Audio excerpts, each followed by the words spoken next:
Welcome to all. എല്ലാവർക്കും secret P S സിയിലേക്ക് സ്വാഗതം. അപ്പോൾ നമ്മൾ എല്ലാ ദിവസവും മുൻ വർഷങ്ങളിലെ ചോദ്യ പേപ്പർ റിവൈസ് ചെയ്യുന്നുണ്ട്. റിലേറ്റഡ് ഫാക്ട്സോട് കൂടിയിട്ടാണ് നമ്മൾ ക്ലാസ്സുകൾ എടുത്തു പോകുന്നത് കേട്ടോ. അതുപോലെ തന്നെ നമ്മുടെ ചാനലിൽ SCERT ക്ലാസ്സുകളും previous question paper revision subject vice ആയിട്ടും ടോപ്പിക് വൈസ് ആയിട്ടൊക്കെ ചെയ്യുന്നുണ്ട്. ക്ലാസ്സുകൾ കാണാൻ ഇഷ്ടപ്പെടുകയാണെന്നുണ്ടെങ്കിൽ സപ്പോർട്ട് ചെയ്യാം. അപ്പോൾ ഇന്ന് നമ്മൾ എടുക്കാനായിട്ട് പോകുന്നത് കഴിഞ്ഞ വർഷം നടന്ന യൂണിവേഴ്സിറ്റി 2024 നടന്ന company board LGS university last ഗ്രേഡിൻ്റെ ക്വസ്റ്റ്യൻ പേപ്പറാണ് 019/2024. ഫസ്റ്റ് ക്വസ്റ്റ്യൻ: ഇന്ത്യൻ സ്വാതന്ത്ര്യ സമരത്തിൻ്റെ അന്തിമ ലക്ഷ്യം പൂർണ്ണ സ്വരാജ് ആണെന്ന് പ്രഖ്യാപിച്ച കോൺഗ്രസ് സമ്മേളനം ഏതാണ്? ഇന്ത്യൻ സ്വാതന്ത്ര്യ സമരത്തിൻ്റെ അന്തിമ ലക്ഷ്യം പൂർണ്ണ സ്വരാജ് ആണെന്ന് പ്രഖ്യാപിച്ച കോൺഗ്രസ് സമ്മേളനം. ഓപ്ഷൻ എ ലാഹോർ കോൺഗ്രസ് സമ്മേളനം. ലാഹോർ കോൺഗ്രസ് സമ്മേളനം നടന്നത് 1929 1929 ലാഹോർ കോൺഗ്രസ് സമ്മേളനം നടന്നത്. അധ്യക്ഷൻ നെഹ്റു ആയിരുന്നു. ലക്ഷ്യം പൂർണ്ണ സ്വരാജ്. ആദ്യത്തെ സ്വാതന്ത്ര്യ ദിനമായിട്ട് ആഘോഷിക്കാൻ തീരുമാനിച്ച ഡേറ്റ് 1930 ജനുവരി 26. അതുപോലെ ലാഹോർ സമ്മേളനത്തിൻ്റെ വേറൊരു പ്രത്യേകതയാണ് സിവിൽ നിയമലംഘന പ്രസ്ഥാനം ആരംഭിക്കുവാൻ തീരുമാനിച്ച സമ്മേളനം.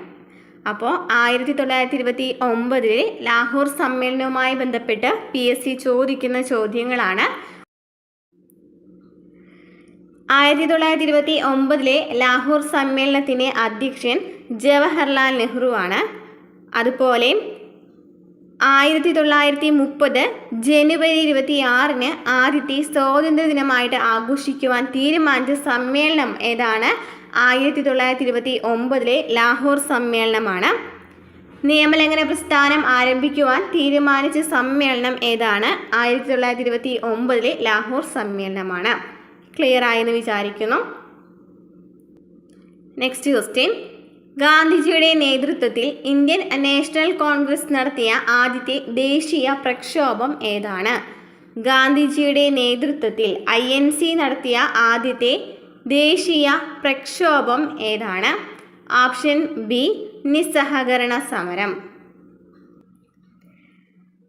1920 നിസ്സഹകരണ സമരം ആരംഭിക്കുന്നത്. 1920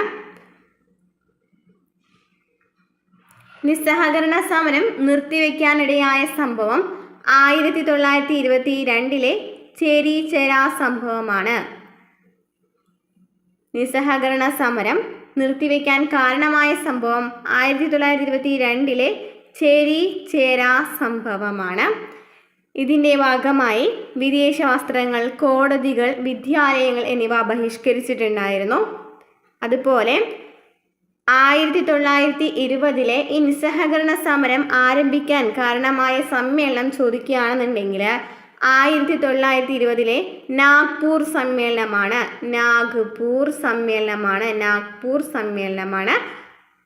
പാസാക്കിയ സമ്മേളനം ചോദിക്കുകയാണെങ്കിൽ ഏതാണ്? നാഗ്പൂർ സമ്മേളനമാണ് പാസാക്കിയ സമ്മേളനം.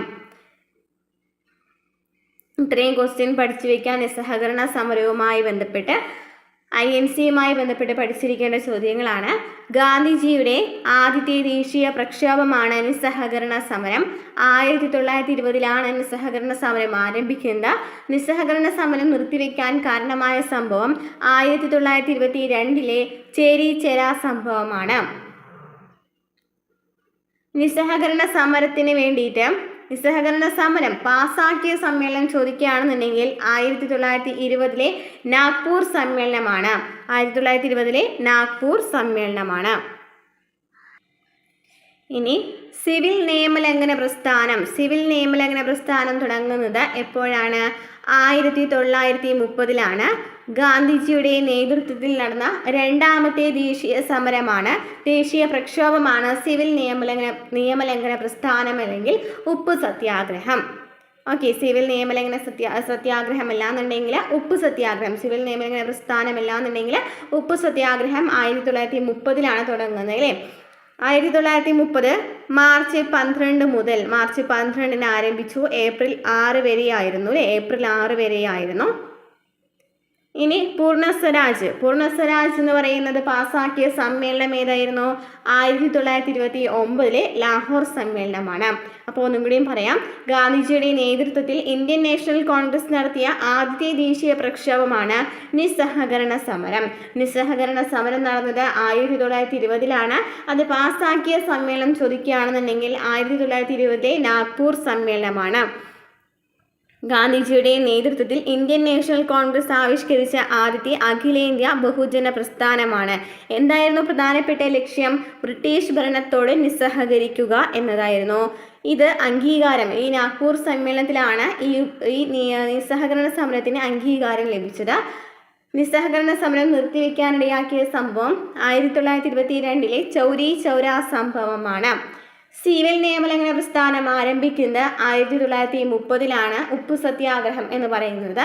അതുപോലെ തന്നെ പൂർണ്ണ സ്വരാജ്യ പ്രമേയം പാസാക്കിയ സമ്മേളനം ചോദിക്കുകയാണെന്നുണ്ടെങ്കിൽ 1929 ലാഹോർ സമ്മേളനമാണ്. ഇത്രയും ഈ ഒരു ഭാഗത്ത് നിന്ന് പഠിച്ചു വെച്ചിരിക്കാം. നെക്സ്റ്റ് ക്വസ്റ്റ്യൻ, ഫോർവേഡ് ബ്ലോക്ക് എന്ന രാഷ്ട്രീയ പാർട്ടിക്ക് രൂപം നൽകിയത് ആരാണ്? ഫോർവേഡ് ബ്ലോക്ക് എന്ന് പറയുന്ന രാഷ്ട്രീയ പാർട്ടിക്ക് രൂപം നൽകിയത് ആരാണ്? Option C, Subhash Chandrabose. Forward block രൂപീകരിക്കുന്നത് 1939 1939 സുഭാഷ് ചന്ദ്രബോസ് INC ഉണ്ടായിരുന്ന ഒരാളായിരുന്നു അല്ലേ. എന്നാൽ INC നിന്നും വിട്ടുമാറിക്കൊണ്ട് ഗാന്ധിജിയുടെ പല കാര്യങ്ങൾക്കും പ്രതിഷേധം അറിയിച്ചുകൊണ്ട് അദ്ദേഹം അതിൽ നിന്നും വിട്ടതിന് ശേഷം 1930 ഇന്ത്യൻ നാഷണൽ കോൺഗ്രസ് വിട്ടതിന് ശേഷമാണ് ഈ പാർട്ടി രൂപീകരിക്കുന്നത്, ഫോർവേഡ് ബ്ലോക്ക് രൂപീകരിക്കുന്നത്. അപ്പോൾ ഫോർവേഡ് ബ്ലോക്ക് എന്ന രാഷ്ട്രീയ പാർട്ടിക്ക് രൂപം നൽകിയത് സുഭാഷ് ചന്ദ്രബോസ് ആണ്. 1939 അദ്ദേഹം ഇന്ത്യൻ നാഷണൽ കോൺഗ്രസ് വിട്ടതിന് ശേഷം ഈ പാർട്ടി സ്ഥാപിക്കുന്നത്. ഇനി റേഷ് ബിഹാരി ബോസിനെ കുറിച്ച് പറയുകയാണെന്നുണ്ടെങ്കിൽ INA അതായത് ഇന്ത്യൻ നാഷണൽ ആർമി സ്ഥാപിക്കുന്നതിൽ പ്രധാന പങ്ക് വഹിച്ച വ്യക്തിയാണ് റേഷ് ബിഹാരി ബോസ്. പിന്നീട് അത് സുഭാഷ് ചന്ദ്രബോസിനെ കൈമാറാണ് ചെയ്തത്. ഓക്കെ, അപ്പോൾ സുഭാഷ് ചന്ദ്രബോസും റേഷ് ബിഹാരി ബോസും INA ഉണ്ടായിരുന്ന ആൾക്കാർ തന്നെയാണ്. റേഷ് ബിഹാരി ബോസ് ആണ് INA സ്ഥാപിക്കുന്നത്. എന്നാൽ പിന്നീട് അത് ആർക്ക് കൈമാറി? സുഭാഷ് ചന്ദ്രബോസിന് കൈമാറി. ക്വിറ്റ് ഇന്ത്യ നായകൻ എന്നറിയപ്പെടുന്ന ആരാണ്? ജയപ്രകാശ് നാരായൺ ആണ് അല്ലേ. ജയപ്രകാശ് നാരായൺ ആണ് ക്വിറ്റ് ഇന്ത്യ നായകൻ എന്നറിയപ്പെടുന്നത്. പഞ്ചാബ് കേസരി എന്നറിയപ്പെടുന്നത് ലാലാ ലജ്പത് റായിയാണ്. പഞ്ചാബ് കേസരി എന്നറിയപ്പെടുന്ന ആരെയാണ്? ലാലാ ലജ്പത് റായിയാണ് പഞ്ചാബ് കേസരി എന്നറിയപ്പെടുന്നത്. പിന്നീട് ലാലാ ലജ്പത് റായി 1928 സൈമൺ കമ്മീഷൻ വരുന്നത് അല്ലേ. അതുമായി ബന്ധപ്പെട്ട ലാത്തി ചാർജിൽ മരിക്കുകയാണ് ചെയ്തത്. അപ്പോൾ ഇത്രയും പറഞ്ഞ പോയിന്റ്സ് നോക്കാം. ഫോർവേഡ് ബ്ലോക്ക് എന്ന രാഷ്ട്രീയ പാർട്ടിക്ക് രൂപം നൽകിയത് സുഭാഷ് ചന്ദ്രബോസ് ആണ്. ഇന്ത്യയുടെ INA ലീഡർ ചോദിക്കുകയാണെന്നുണ്ടെങ്കിലും സുഭാഷ് ചന്ദ്രബോസ് ആണ്. അദ്ദേഹം 1939 ഫോർവേഡ് ബ്ലോക്ക് സ്ഥാപിക്കുന്നത്. ഇനി റേഷ് ബിഹാരി ബോസും INA രൂപീകരിക്കുന്നതിൽ പ്രധാനപ്പെട്ട പങ്ക് വഹിച്ചിട്ടുള്ള ആളാണ്. അതിനുശേഷമാണ് അദ്ദേഹം സുഭാഷ് ചന്ദ്രബോസിനെ അത് കൈമാറുന്നത്. ജയപ്രകാശ് നാരായണാണ് ക്വിറ്റ് ഇന്ത്യ നായകൻ എന്നറിയപ്പെടുന്നത്. ജയപ്രകാശ് നാരായണനെയാണ്. അരുണ ആസിഫ് അലി ആരാണ്? അപ്പോൾ ക്വിറ്റ് ഇന്ത്യ നായികയാണ്. ഇനി ലാലാ ലജ്പത് റായിയെ കുറിച്ച് പറയുകയാണെന്നുണ്ടെങ്കിൽ എന്താണ്? പഞ്ചാബ് കേസരി എന്നറിയപ്പെടുന്നത് ആരാണ്? ലാലാ ലജ്പത് റായിയാണ്. അതുപോലെ അദ്ദേഹം മരിക്കുന്നത് സൈമൺ കമ്മീഷൻ 1928 വന്നു. ആ ഒരു ലാത്തി ചാർജിനിടയിലാണ് അദ്ദേഹം കൊല്ലപ്പെടുന്നത്.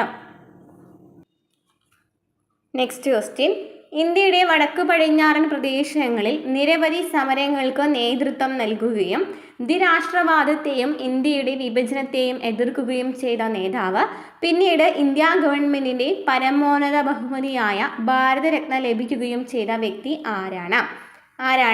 ഓപ്ഷൻ ഡി, ഖാൻ അബ്ദുൽ ഗാഫർ ഖാനാണ്. അതിർത്തി ഗാന്ധി എന്നറിയപ്പെടുന്നത് ആരെയാണ്? ഖാൻ അബ്ദുൽ ഗാഫർ ഖാനെയാണ് അതിർത്തി ഗാന്ധി എന്നറിയപ്പെടുന്നത്.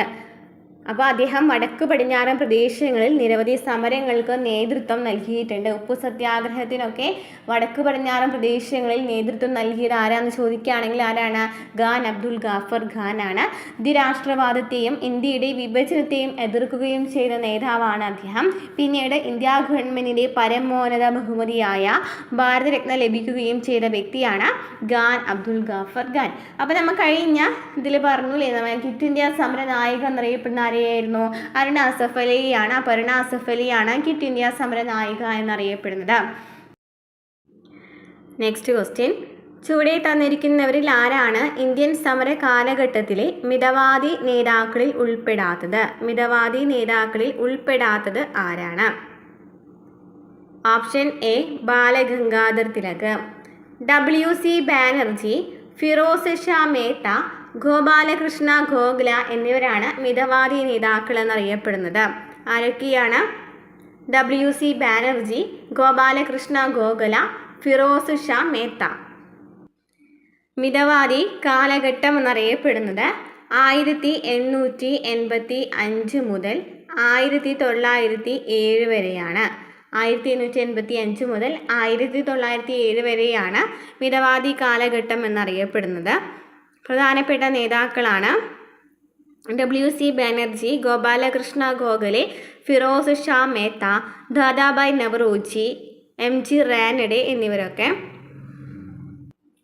പിന്നീട് 1905 മുതൽ 1919 വരെ 1905 മുതൽ 1919 വരെയാണ് തീവ്രവാദി കാലഘട്ടം എന്നറിയപ്പെടുന്നത്. 1905 മുതൽ 1919 വരെയാണ് തീവ്രവാദി കാലഘട്ടം എന്നറിയപ്പെടുന്നത്. അതിലെ പ്രധാനപ്പെട്ട നേതാക്കളാണ് ലാൽ പാൽ ബാൽ. ആരൊക്കെയാണ്? ലാൽ പാൽ ബാൽ, ലാൽ പാൽ ബാൽ, ബാലഗംഗാധർ തിലക്, ബിപിൻ ചന്ദ്രപാൽ, ലാലാ ലജ്പത് റായ്. ലാലാ ലജ്പത് റായ്, അതുപോലെ ബിപിൻ ചന്ദ്രപാൽ, ബാലഗംഗാധർ തിലക് എന്നിവർ തീവ്രവാദി നേതാക്കളാണ്. 1905 മുതൽ 1919 വരെയാണ് തീവ്രവാദി കാലഘട്ടം. പിന്നീട് 1919 മുതൽ 1947 വരെയാണ് ഗാന്ധിയൻ യുഗം. ഗാന്ധിയൻ യുഗം അല്ലെങ്കിൽ ഗാന്ധിയൻ കാലഘട്ടം 1919 മുതൽ 1947 വരെയാണ്.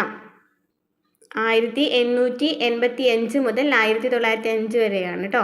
1885 മുതൽ 1905 വരെയാണ് മിതവാദി കാലഘട്ടം വരുന്നത്.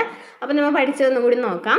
മിതവാദി കാലഘട്ടം 1885 മുതൽ 1905 വരെയുള്ള കാലഘട്ടമാണ്. പ്രധാനപ്പെട്ട നേതാക്കൾ WC ബാനർജി, ഗോപാലകൃഷ്ണ ഗോഖലെ, ഫിറോസ് ഷാ മേത്ത. 1905 മുതൽ 1919 വരെയുള്ള കാലഘട്ടത്തെയാണ് തീവ്രവാദി കാലഘട്ടം എന്നറിയപ്പെടുന്നത്. പ്രധാനപ്പെട്ട നേതാവ് ലാൽ പാൽ ബാൽ എന്ന് പറയുന്ന കൂട്ടുകെട്ട്, ഇവരാണ് പ്രധാനപ്പെട്ട നേതാക്കൾ. ലാൽ പാൽ ബാൽ എന്ന് പറയുമ്പോൾ ബാലഗംഗാധർ തിലക്, ബിപിൻ ചന്ദ്രപാൽ, ലാലാ ലജ്പത് റായ്. പിന്നീട് 1919 മുതൽ 1947 വരെയുള്ള കാലഘട്ടത്തെയാണ് ഗാന്ധിയൻ കാലഘട്ടം എന്ന് അറിയപ്പെടുന്നത്. നെക്സ്റ്റ് ക്വസ്റ്റ്യൻ, സ്വത്തവകാശം മൗലികാവകാശങ്ങളിൽ നിന്നും എടുത്തുകളഞ്ഞ ഭരണഘടനാ ഭേദഗതി ഏതാണ്? സ്വത്തവകാശം മൗലികാവകാശങ്ങളിൽ നിന്നും എടുത്തുകളഞ്ഞ ഭേദഗതി ഏതാണ്? ഓപ്ഷൻ ബി 44-ാം ഭേദഗതി. 1978 44-ാം ഭേദഗതിയിലൂടെയാണ് സ്വത്തവകാശം മൗലികാവകാശങ്ങളിൽ നിന്നും എടുത്തുകളഞ്ഞത്. അങ്ങനെ മൗലികാവകാശങ്ങൾ എത്ര എണ്ണമായി മാറി? 6 മൗലികാവകാശങ്ങളായിട്ട് മാറി. ഈ സ്വത്തവകാശം പിന്നീട് കൂട്ടിച്ചേർത്തത് എന്തായിട്ടായിരുന്നു? നിയമ-അവകാശമായിട്ടായിരുന്നു. മൗലികാവകാശങ്ങളിൽ നിന്നും മാറ്റിയിട്ട് പാർട്ട് 12 300A അത് നിയമ-അവകാശമാക്കി മാറ്റി. ഏത് സ്വത്തവകാശം അല്ലേ? സ്വത്തവകാശം മൗലികാവകാശങ്ങളിൽ നിന്നും എടുത്തു കളഞ്ഞ് പാർട്ട് 12 300A നിയമ-അവകാശമാക്കി മാറ്റി. മൊറാർജി ദേശായി സർക്കാരിൻ്റെ കാലത്താണ് ഈ ഭേദഗതി കൊണ്ടുവന്നത്. മൊറാർജി ദേശായിയുടെ കാലഘട്ടത്തിലാണ് ഈ ഭേദഗതി കൊണ്ടുവന്നത്. അപ്പം സ്വത്തവകാശ മൗലികാവകാശങ്ങളിൽ നിന്നും എടുത്തു കളഞ്ഞ ഭരണഘടനാ ഭേദഗതി ഏതാണ്? 44-ാം ഭേദഗതിയാണ്. 1978 44-ാം ഭേദഗതി പ്രകാരമാണ്. ആ സമയത്ത് മൊറാർജി ദേശായി ആണ് ഉണ്ടായിരുന്നത് അല്ലേ? മൊറാർജി ദേശായി സർക്കാരാണ് ഉണ്ടായിരുന്നത്. പിന്നീട് ഇത് ഏതിലേക്കാണ് മാറ്റിയെന്ന് ചോദിക്കുകയാണെങ്കിൽ പാർട്ട് 12-ലാണ്. ആർട്ടിക്കിൾ ചോദിക്കുകയാണെങ്കിൽ 300A ആണ്.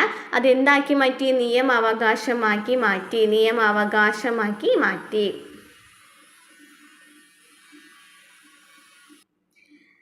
നെക്സ്റ്റ് ക്വസ്റ്റ്യൻ, സംസ്ഥാനങ്ങളിലെ ഏറ്റവും ഉയർന്ന കോടതി ഏതാണ്? സംസ്ഥാനങ്ങളിലെ ഏറ്റവും ഉയർന്ന കോടതി ഏത്? ഓപ്ഷൻ സി ഹൈക്കോടതി. സംസ്ഥാനങ്ങളിലെ ഏറ്റവും ഉയർന്ന കോടതി ഹൈക്കോടതി. സുപ്രീം കോടതി രാജ്യത്തെ പരമോന്നത കോടതിയാണ്. രാജ്യത്തെ പരമോന്നത കോടതിയാണ് സുപ്രീം കോടതി. ബാക്കി ജില്ലാ കോടതിയും മജിസ്ട്രേറ്റ് കോടതിയും ഹൈക്കോടതിക്ക് താഴെയുള്ള കോടതികളാണ് ജില്ലാ കോടതിയും മജിസ്ട്രേറ്റ് കോടതിയും. അപ്പോൾ സംസ്ഥാനങ്ങളിലെ ഏറ്റവും ഉയർന്ന കോടതിയാണ് ഹൈക്കോടതി. രാജ്യത്തെ പരമോന്നത കോടതിയാണ് സുപ്രീം കോടതി. ജില്ലാ കോടതിയും മജിസ്ട്രേറ്റ് കോടതിയും ഹൈക്കോടതിക്ക് താഴെയുള്ള കോടതികളാണ്. നെക്സ്റ്റ് ക്വസ്റ്റ്യൻ, ഭരണഘടനാ ഡ്രാഫ്റ്റിംഗ് കമ്മിറ്റിയുടെ അധ്യക്ഷൻ ആരായിരുന്നു? ഭരണഘടനാ ഡ്രാഫ്റ്റിംഗ് കമ്മിറ്റിയുടെ അധ്യക്ഷൻ ആരായിരുന്നു? Option B doctor BR Ambedkar. Doctor BR അംബേദ്കറാണ് ഭരണഘടനാ ഡ്രാഫ്റ്റിംഗ് കമ്മിറ്റിയുടെ അധ്യക്ഷൻ. 1947 ഓഗസ്റ്റ് 29-നാണ് ഡോക്ടർ BR അംബേദ്കറുടെ അധ്യക്ഷതയിൽ ഈ കമ്മിറ്റി രൂപീകരിച്ചത്.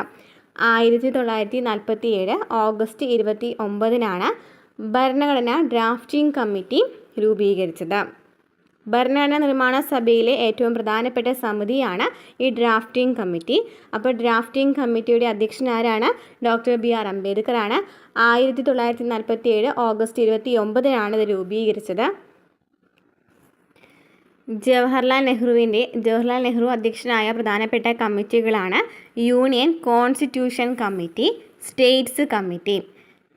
Union constitution committee, states committee, union power committee എന്നിവ ജവഹർലാൽ നെഹ്റു അധ്യക്ഷയായ പ്രധാനപ്പെട്ട കമ്മിറ്റികളാണ്.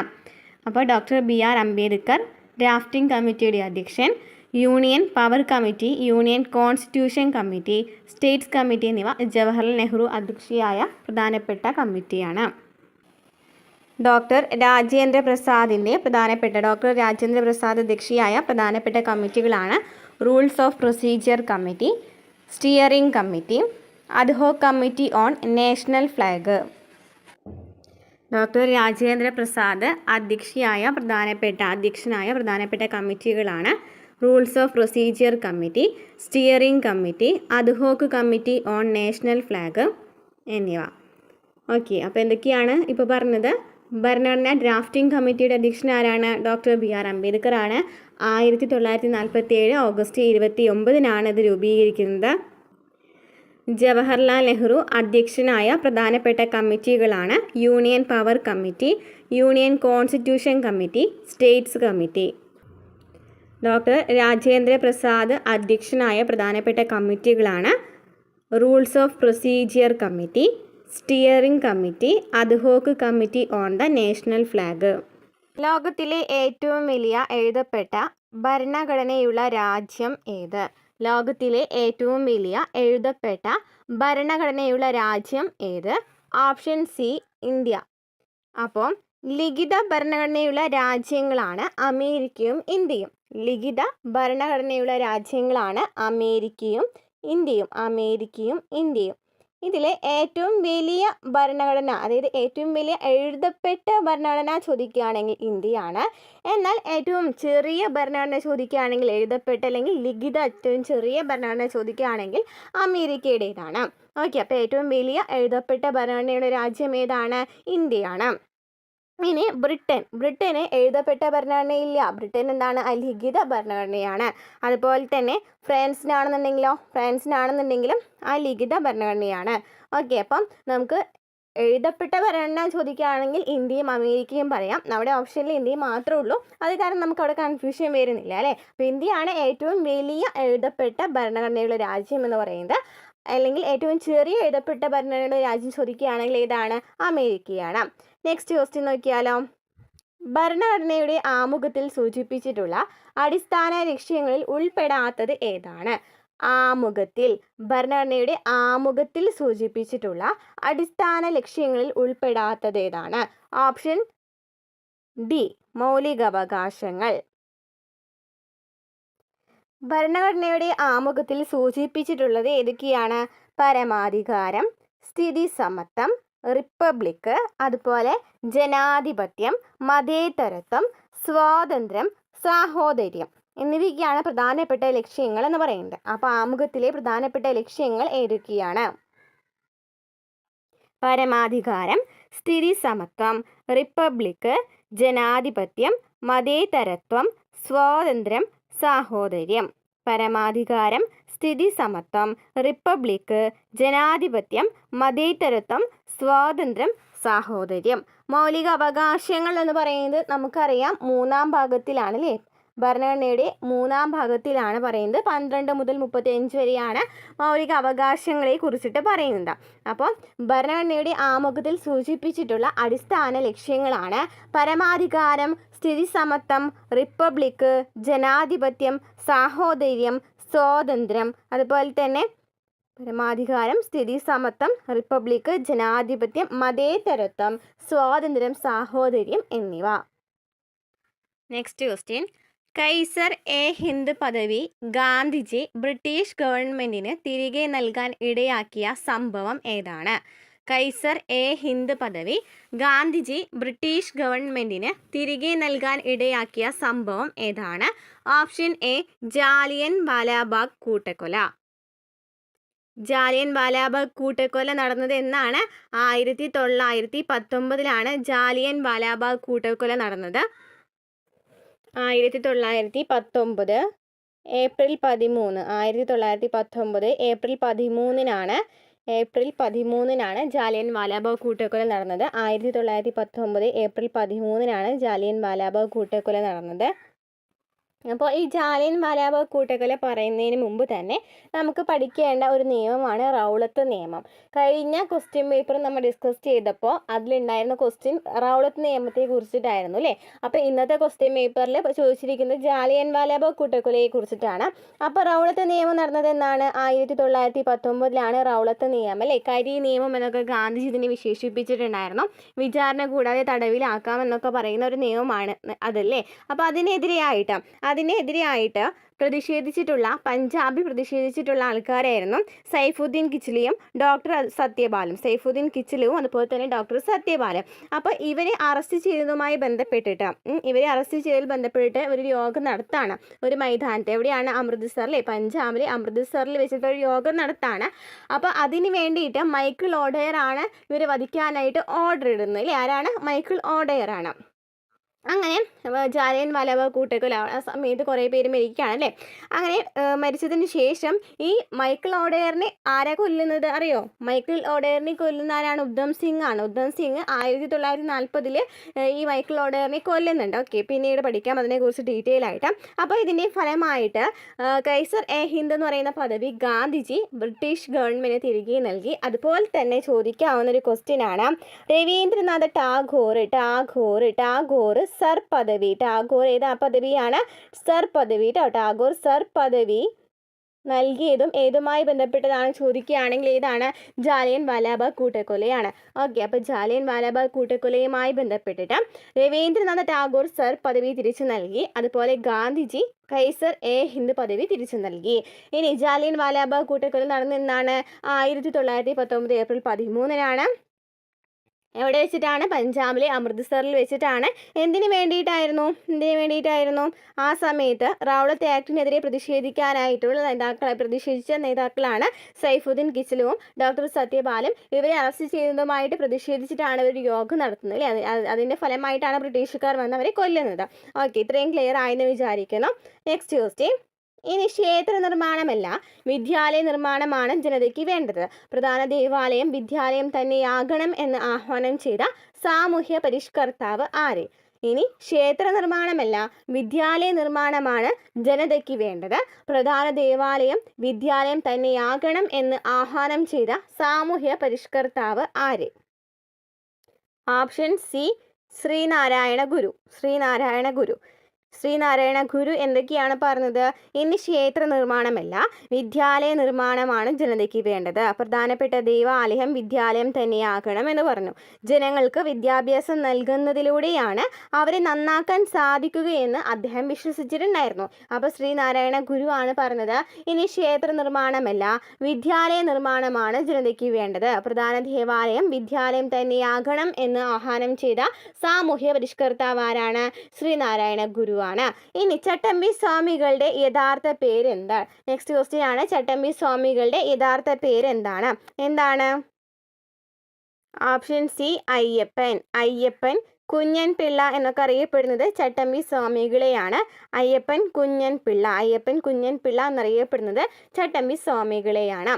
നെക്സ്റ്റ് ക്വസ്റ്റ്യൻ, പഴശ്ശി കലാപം അടിച്ചമർത്തിയ ബ്രിട്ടീഷ് സബ് കളക്ടർ ആരാണ്? പഴശ്ശി കലാപം അടിച്ചമർത്തിയ ബ്രിട്ടീഷ് സബ് കളക്ടർ ആരാണ്? Option A Thomas Harvey Babur. അപ്പോൾ പഴശ്ശി വിപ്ലവവുമായി ബന്ധപ്പെട്ട് പഠിക്കേണ്ട കുറച്ച് ക്വസ്റ്റ്യൻസ് പറഞ്ഞു തരാം. പുരളീശെമ്മൻ എന്ന പേരിൽ അറിയപ്പെടുന്നത് ആരാണ്? ആരാണ് പുരളീശെമ്മൻ എന്നറിയപ്പെടുന്നത്? പഴശ്ശിരാജയാണ് അല്ലേ. പഴശ്ശി വിപ്ലവത്തിന് നേതൃത്വം നൽകിയ രാജാവാണ് പഴശ്ശിരാജ. പഴശ്ശിരാജയാണ് പഴശ്ശി വിപ്ലവത്തിന് നേതൃത്വം നൽകിയത്. ആരാണ്? പഴശ്ശിരാജയാണ് അല്ലേ. പഴശ്ശിരാജയാണ്. മലബാറിൽ ബ്രിട്ടീഷുകാർ നേരിട്ട ശക്തമായ സമരങ്ങളായിരുന്നു പഴശ്ശി വിപ്ലവങ്ങൾ. മലബാറിൽ ബ്രിട്ടീഷുകാർ നേരിട്ട ശക്തമായ സമരങ്ങളാണ് പഴശ്ശി വിപ്ലവങ്ങൾ. എന്തായിരുന്നു പഴശ്ശി വിപ്ലവങ്ങൾക്ക് കാരണമായ ഘടകം?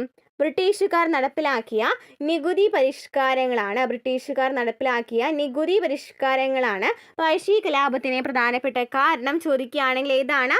ബ്രിട്ടീഷുകാർ നടപ്പിലാക്കിയ നികുതി പരിഷ്കാരങ്ങളാണ്. ഇനി പഴശ്ശിരാജയെക്കുറിച്ച് കേരള സിംഹം എന്ന് പറയുന്ന പുസ്തകം എഴുതിയതും പഴശ്ശിരാജയെ കേരള സിംഹം എന്ന് വിശേഷിപ്പിച്ചതും ആരാണ്? സർദാർ കെ എം പണിക്കറാണ്. കേരള സിംഹം എന്ന് പഴശ്ശിരാജയെ വിശേഷിപ്പിച്ചത് വിശേഷിപ്പിച്ചത് ആരാണ്? Sardar K M Panikkar. Sardar K M പണിക്കരാണ്. ഇതൊക്കെ PSC എപ്പോഴും ചോദിക്കുന്ന ക്വസ്റ്റ്യൻസ് ആണ് കേട്ടോ. സർദാർ കെ എം പണിക്കറാണ് കേരള സിംഹം എന്ന് പഴശ്ശിരാജയെ വിശേഷിപ്പിച്ചത്. പഴശ്ശി സ്മാരകം സ്ഥിതി ചെയ്യുന്നത് മാനന്തവാടിയിലാണ്. പഴശ്ശി സ്മാരകം സ്ഥിതി ചെയ്യുന്നത് മാനന്തവാടിയിലാണ്. ഒന്നാം പഴശ്ശി വിപ്ലവം ചോദിക്കാറുള്ള ക്വസ്റ്റ്യൻ ആണ്. ഒന്നാം പഴശ്ശി വിപ്ലവം നടന്നത് 1793 മുതൽ 97 വരെയാണ് ഒന്നാം പഴശ്ശി വിപ്ലവം നടന്നത്. രണ്ടാം പഴശ്ശി വിപ്ലവം നടന്നത് 1800 മുതൽ 1805 വരെയാണ്. പഠിച്ചു വയ്ക്കുക, റിപ്പീറ്റഡ് ക്വസ്റ്റ്യൻ ആണ്. ആദ്യത്തെ പഴശ്ശി വിപ്ലവം നടന്നത് 1793 മുതൽ 97 വരെയും രണ്ടാമത്തെ പഴശ്ശി വിപ്ലവം നടന്നത് 1800 മുതൽ 1805 വരെയുമാണ്. ബ്രിട്ടീഷുകാർക്കെതിരെ പോരാടാനായിട്ട് പഴശ്ശിരാജയെ സഹായിച്ചിട്ടുള്ള രണ്ട് വിഭാഗങ്ങളുണ്ട് അല്ലേ. ആരൊക്കെയാണ്? കുറിച്യരും കുറുമ്പരാണ്. ചോദിക്കാറുണ്ട്, സ്റ്റേറ്റ്മെന്റ് ആയിട്ട് വന്നിട്ടുണ്ടായിരുന്നു ക്വസ്റ്റ്യൻസ്. അപ്പോൾ കുറിച്യരും കുറുമ്പരുമാണ് പഴശ്ശിരാജയെ സഹായിച്ചിട്ടുള്ള ആദിവാസി വിഭാഗങ്ങൾ. ചോദിക്കുകയാണെന്നുണ്ടെങ്കിൽ ആരൊക്കെയാണ്? കുറിച്യരും കുറുമ്പരുമാണ്. ഓക്കെ, പിന്നെ ആരൊക്കെ ഉണ്ടായിരുന്നു അദ്ദേഹത്തെ സഹായിച്ചത് അറിയോ? ആരൊക്കെയാണ് അദ്ദേഹത്തെ സഹായിച്ചത്? തലക്കൽ ചന്തു സഹായിച്ചിട്ടുണ്ട് അല്ലേ. തലക്കൽ ചന്തു എന്ന് പറയുന്നത് പഴശ്ശിയെ സഹായിച്ച കുറിച്യ നേതാവാണ് തലക്കൽ ചന്തു. പിന്നെ കൈതേരി അമ്പുനായർ ആരാണ്? കൈതേരി അമ്പുനായർ പഴശ്ശി രാജാവിൻ്റെ സർവ്വസൈന്യാധിപനായിരുന്നു. ഓക്കെ, അപ്പോൾ ഇത്രയൊക്കെ PSC ചോദിക്കുന്ന പ്രധാനപ്പെട്ട ചോദ്യങ്ങളാണ്. അപ്പോൾ ഒന്നുകൂടി പറഞ്ഞു തരാം. പഴശ്ശി കലാപം അടിച്ചമർത്തിയ ബ്രിട്ടീഷ് സബ് കളക്ടർ ആരാണ്? Thomas Harvey Babur. ഇനി പഴശ്ശി വിപ്ലവം നടക്കുന്നതിനായിട്ട് പ്രധാനപ്പെട്ട കാരണങ്ങൾ എന്തായിരുന്നു? ബ്രിട്ടീഷുകാർ നടത്തിയിട്ടുള്ള നികുതി പരിഷ്കാരങ്ങളായിരുന്നു. പഴശ്ശിരാജയാണ് പഴശ്ശി വിപ്ലവത്തിന് പൊരുതിയിട്ടുള്ളത്. ആരായിരുന്നു? പഴശ്ശി വിപ്ലവം നടത്തിയിട്ടുള്ള പഴശ്ശി വിപ്ലവത്തിൻ്റെ നേതാവെന്ന് ചോദിക്കുകയാണെങ്കിൽ ആരാണ്? പഴശ്ശി വിപ്ലവത്തിന് നേതൃത്വം നൽകി ചോദിക്കുകയാണെങ്കിൽ ആരാണ്? കോട്ടയം കേരളവർമ്മ പഴശ്ശിരാജയാണ്. അപ്പോൾ ഈ പഴശ്ശിരാജാവിൻ്റെ കേന്ദ്രമായിരുന്ന മല എന്ന് ചോദിക്കുകയാണെങ്കിൽ പുരളിമലയാണ്. പുരളിമലയാണ്. പിന്നെ പുരളീശ്വരൻ എന്നറിയപ്പെട്ടിരുന്നത് പഴശ്ശിരാജയെയാണ്. അതുപോലെ തന്നെ കേരള സിംഹം എന്നറിയപ്പെടുന്നത് പഴശ്ശിരാജയാണ്. കേരള സിംഹം എന്ന പഴശ്ശിരാജയെ വിശേഷിപ്പിച്ചത് സർദാർ KM പണിക്കരാണ്. ഇനി ഒന്നാം പഴശ്ശി വിപ്ലവം നടക്കുന്നത് 1793 മുതൽ 97 വരെയും രണ്ടാമത്തെ പഴശ്ശി വിപ്ലവം നടക്കുന്നത് 1800 മുതൽ 1805 വരെയുമാണ്. ഇത്രയും ക്വസ്റ്റ്യൻസ് നിർബന്ധമായിട്ടും പഠിച്ചു പോകാം. നെക്സ്റ്റ് ക്വസ്റ്റ്യൻ നോക്കാം. അമേരിക്കൻ മോഡൽ അറബിക്കടലിൽ എന്ന മുദ്രാവാക്യം ഏത് സമരവുമായി ബന്ധപ്പെട്ടിരിക്കുന്നു? അമേരിക്കൻ മോഡൽ അറബിക്കടലിൽ എന്ന മുദ്രാവാക്യം ഏത് സമരവുമായി ബന്ധപ്പെട്ടിരിക്കുന്നു? ഓപ്ഷൻ ബി പുന്നപ്ര വയലാർ സമരം. പുന്നപ്ര വയലാർ സമരം. അമേരിക്കൻ മോഡൽ അറബിക്കടലിൽ എന്ന മുദ്രാവാക്യം പുന്നപ്ര വയലാർ സമരവുമായി ബന്ധപ്പെട്ടതാണ്. തിരുവിതാംകൂർ ദിവാനായ sir CP Ramaswamy Iyer. Sir CP Ramaswamy അയ്യരുടെ ഭരണപരിഷ്കാരങ്ങളാണ് അമേരിക്കൻ മോഡൽ ഭരണഘടനയോടുള്ള എതിർപ്പാണ്. ഓക്കെ, സർ CP രാമസ്വാമി അയ്യരുടെ ഭരണപരിഷ്കാരങ്ങളായിട്ടുള്ള അമേരിക്കൻ മോഡൽ എന്ന് പറയുന്നത് ഭരണഘടനയോടുള്ള എതിർപ്പാണ് ഈ മുദ്രാവാക്യത്തിലൂടെ പ്രക്ഷോഭകർ ഉയർത്തിയത്. പുന്നപ്ര വയലാർ സമരം എന്നായിരുന്നു? 1946 സർ CP രാമസ്വാമി അയ്യരുടെ നികുതി പരിഷ്കരണങ്ങൾക്കെതിരെയായിട്ടുള്ള ഒരു സമരമായിരുന്നു ഈ പുന്നപ്ര വയലാർ സമരം എന്ന് പറയുന്നത്. ക്ലിയർ ആയല്ലോ? ആറ്റിങ്ങൽ കലാപം നടന്നതെന്നാണ്? 1721 ആറ്റിങ്ങൽ കലാപം നടന്നത് അല്ലേ? ആദ്യത്തെ സംഘടിത കലാപം ചോദിക്കുകയാണെങ്കിൽ, ബ്രിട്ടീഷുകാർ നടത്തിയ ആദ്യത്തെ സംഘടിത കലാപം ചോദിക്കുകയാണെങ്കിൽ ആറ്റിങ്ങൽ കലാപമാണ്. ആദ്യത്തെ കലാപം ചോദിക്കുകയാണെങ്കിൽ ഏതാണ്? അഞ്ചുതെങ്ങ് കലാപമാണ് അല്ലേ? അഞ്ചുതെങ്ങ് കലാപം നടന്നത് എന്നാണ്? 1697. നിവർത്തന പ്രക്ഷോഭം നടന്നത് എന്നാണ്? 1932 നിവർത്തന പ്രക്ഷോഭം നടന്നത്. മലബാർ കലാപം 1921. അപ്പോൾ അമേരിക്കൻ മോഡൽ അറബിക്കടലിൽ എന്ന മുദ്രാവാക്യം പുന്നപ്ര വയലാർ സമരവുമായി ബന്ധപ്പെട്ടതാണ്. 1946 നടന്നത്.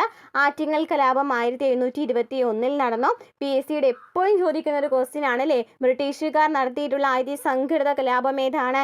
ആറ്റിങ്ങൽ കലാപമാണ്. ബ്രിട്ടീഷുകാർ നടത്തിയ ആദ്യ കലാപം ചോദിക്കുകയാണെങ്കിൽ ഏതാണ്? അഞ്ചുതെങ്ങ് കലാപമാണ്. 1697. നിവർത്തന പ്രക്ഷോഭം നടന്നത് 1932. മലബാർ കലാപം 1921. Next question. കേരള ഹൈക്കോടതി ചീഫ് ജസ്റ്റിസ് ഇപ്പോഴത്തത് സൗമൻ സെൻ.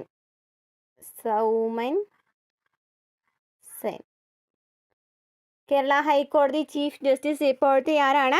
സൗമൻ സെൻ ആണ്. 2026 ജനുവരി 10 ചുമതലയേറ്റത്. അപ്പോൾ കേരള ഹൈക്കോടതി ചീഫ് ജസ്റ്റിസ് ഇപ്പോഴത്തെ ആരാണ്?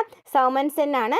40ാമത്തെ ചീഫ് ജസ്റ്റിസ് ആണ്. 40ാമത്തെ ചീഫ് ജസ്റ്റിസ് ആണ് ആരെന്ന് പറയുന്നത്? സൗമൻ സെൻ എന്ന് പറയുന്നത്. നെക്സ്റ്റ് ക്വസ്റ്റ്യൻ നോക്കിയാലോ. കേരളത്തിലെ ആദ്യത്തെ സമ്പൂർണ്ണ ഡിജിറ്റൽ ജില്ല ഏതാണ്? കേരളത്തിലെ ആദ്യത്തെ സമ്പൂർണ്ണ ഡിജിറ്റൽ ജില്ല ഏതാണ്? Option B Ernakulam. കേരളത്തിലെ ആദ്യത്തെ സമ്പൂർണ്ണ ഡിജിറ്റൽ ജില്ല എറണാകുളം. 2015 ആദ്യത്തെ സമ്പൂർണ്ണ ഡിജിറ്റൽ ജില്ലയായിട്ട് എറണാകുളത്തെ പ്രഖ്യാപിച്ചത്.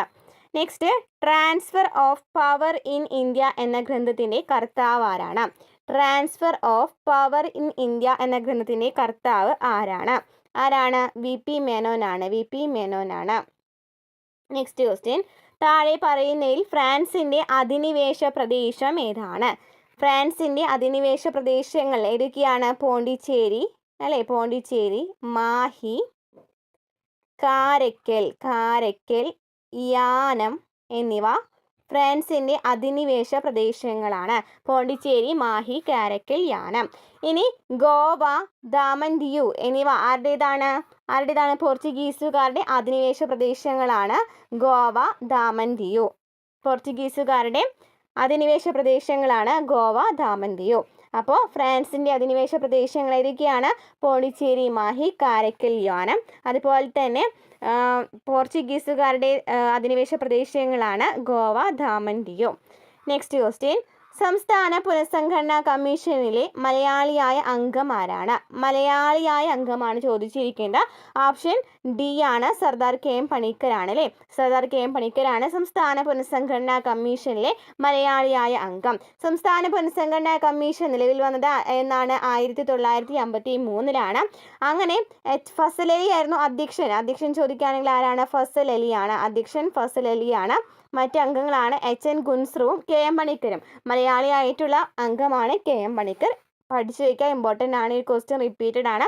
അതായത് സംസ്ഥാന പുനഃസംഘടനാ കമ്മീഷനിലെ അധ്യക്ഷൻ ചോദിക്കാറുണ്ട്, ഫസൽ അലിയാണ്. അതുപോലെ തന്നെ അംഗങ്ങൾ ചോദിക്കാറുണ്ട്, ആരൊക്കെയാണ്? ഫസൽ അലിയും HN ഗുൻസ്രും കെ എം പണിക്കരാണ് ഈ സംസ്ഥാന പുനഃസംഘടനാ കമ്മീഷനിൽ ഉണ്ടായിരുന്നത്. അതുപോലെ തന്നെ മലയാളിയായ അംഗം ചോദിക്കുകയാണെങ്കിൽ ആരാണ്? കെ എം പണിക്കരാണ്. അവർക്ക് വ്യവസായശാലയ്ക്ക് സഹായം നൽകിയ രാജ്യം ഏത്? Answer option A, Germany. Rourkela ഇരുമ്പുരുക്ക് വ്യവസായശാലയ്ക്ക് സഹായം നൽകിയ രാജ്യം ജർമ്മനി. ഇനി ബൊക്കാറോ ഇരുമ്പുരുക്ക് വ്യവസായശാല. ബൊക്കാറോ ഇരുമ്പുരുക്ക് വ്യവസായശാല എവിടെയാണ് സ്ഥാപിതമായത്? ഏത് സംസ്ഥാനത്താണ്? ജാർഖണ്ഡിലാണ്. സഹായം നൽകിയ രാജ്യം ചോദിക്കുകയാണെന്നുണ്ടെങ്കിൽ റഷ്യയാണ് കേട്ടോ. റഷ്യയാണ്. 1964 സ്ഥാപിതമായത്. ഇത്രയും ക്വസ്റ്റ്യൻസ് പഠിച്ചു വെച്ചിരിക്കണം. എപ്പോഴും PSC ഒരു ഇരുമ്പുരുക്ക് വ്യവസായശാല ചോദിക്കാറുണ്ട്. അപ്പോൾ ബൊക്കാറോ ജാർഖണ്ഡിലാണ് സ്ഥാപിതമായത്. സോവിയറ്റ് യൂണിയൻ അല്ലെങ്കിൽ റഷ്യയാണ് സഹായിച്ചത്. തുടങ്ങിയത് 1964. ഇനി ഭിലായ് ഏത് സംസ്ഥാനത്താണ്? ഭിലായ് ഛത്തീസ്ഗഡിലാണ് അല്ലേ. ഭിലായ് എവിടെയാണ്? ഛത്തീസ്ഗഡിലാണ്. സഹായം നൽകിയ രാജ്യം ഏതാണ്? റഷ്യ തന്നെയാണ്, സോവിയറ്റ് യൂണിയൻ തന്നെയാണ്.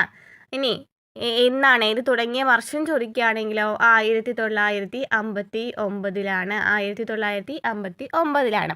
നമുക്കറിയാം രണ്ടാം പഞ്ചവത്സര പദ്ധതി സമയത്താണ് ഭിലായ്, റൂർക്കേല, ദുർഗാപൂർ എന്നിവ സ്ഥാപിതമാകുന്നത്.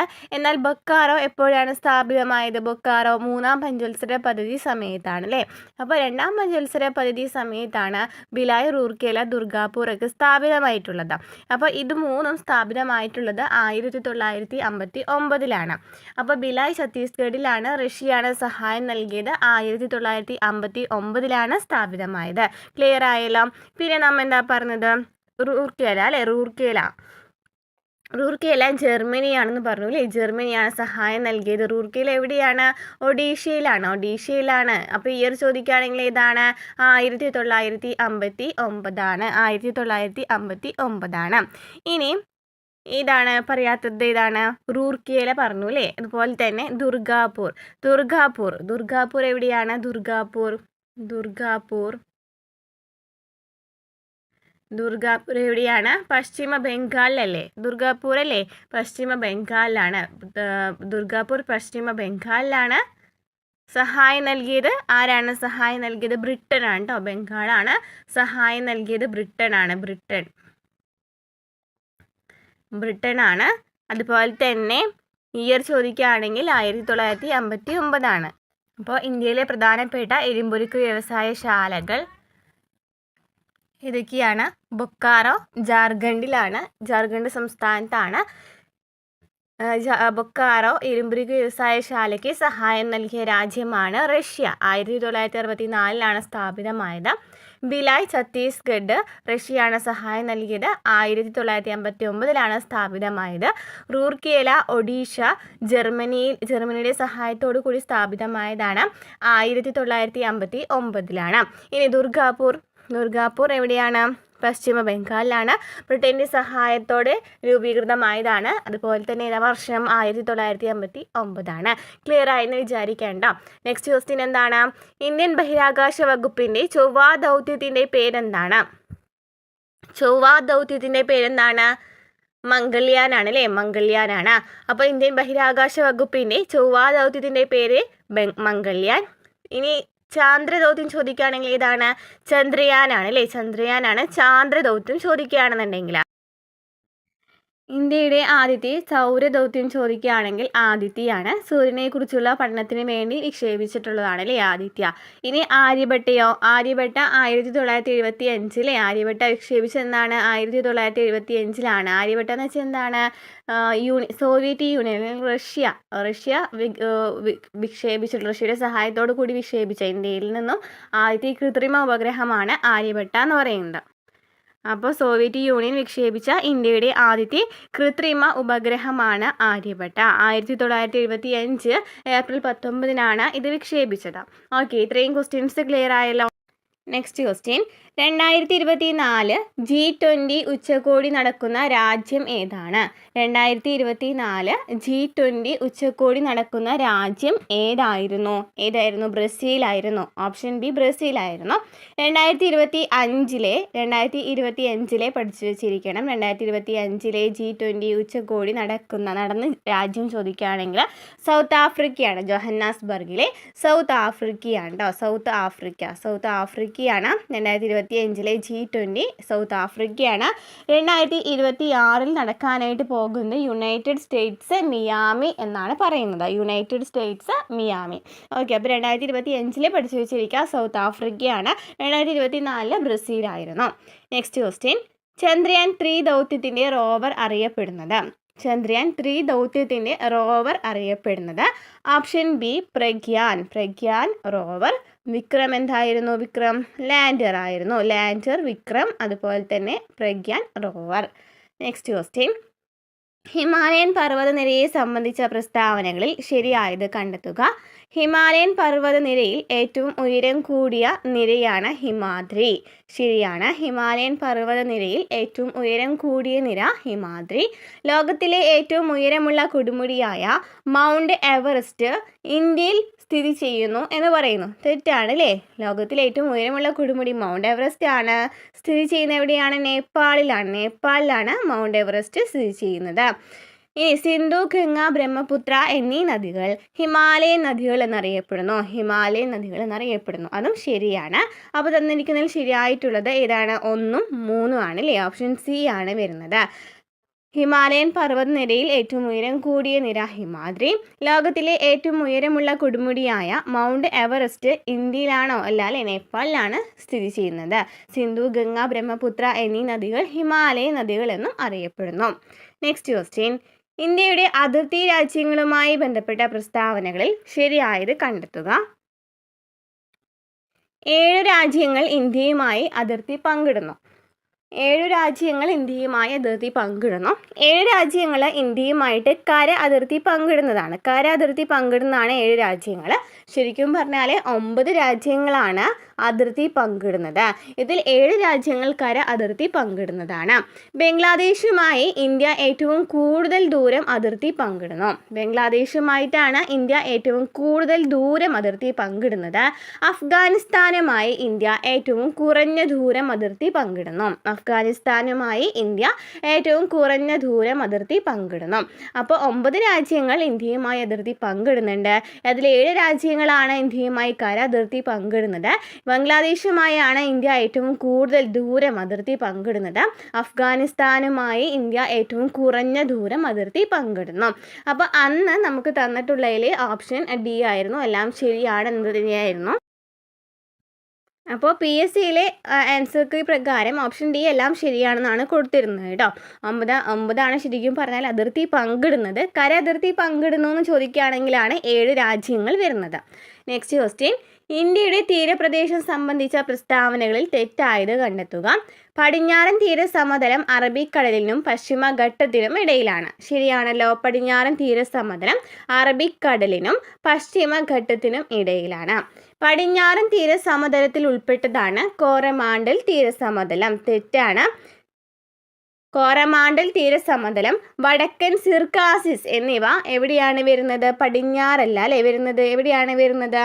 കിഴക്കൻ തീരസമതലത്തിലാണ് വരുന്നത്. അപ്പോൾ കോറമാണ്ടലാണെന്നുണ്ടെങ്കിലും വടക്കൻ സിർക്കാസിസ് ആണെന്നുണ്ടെങ്കിലും കിഴക്കൻ തീരസമതലത്തിലാണ് വരുന്നത്.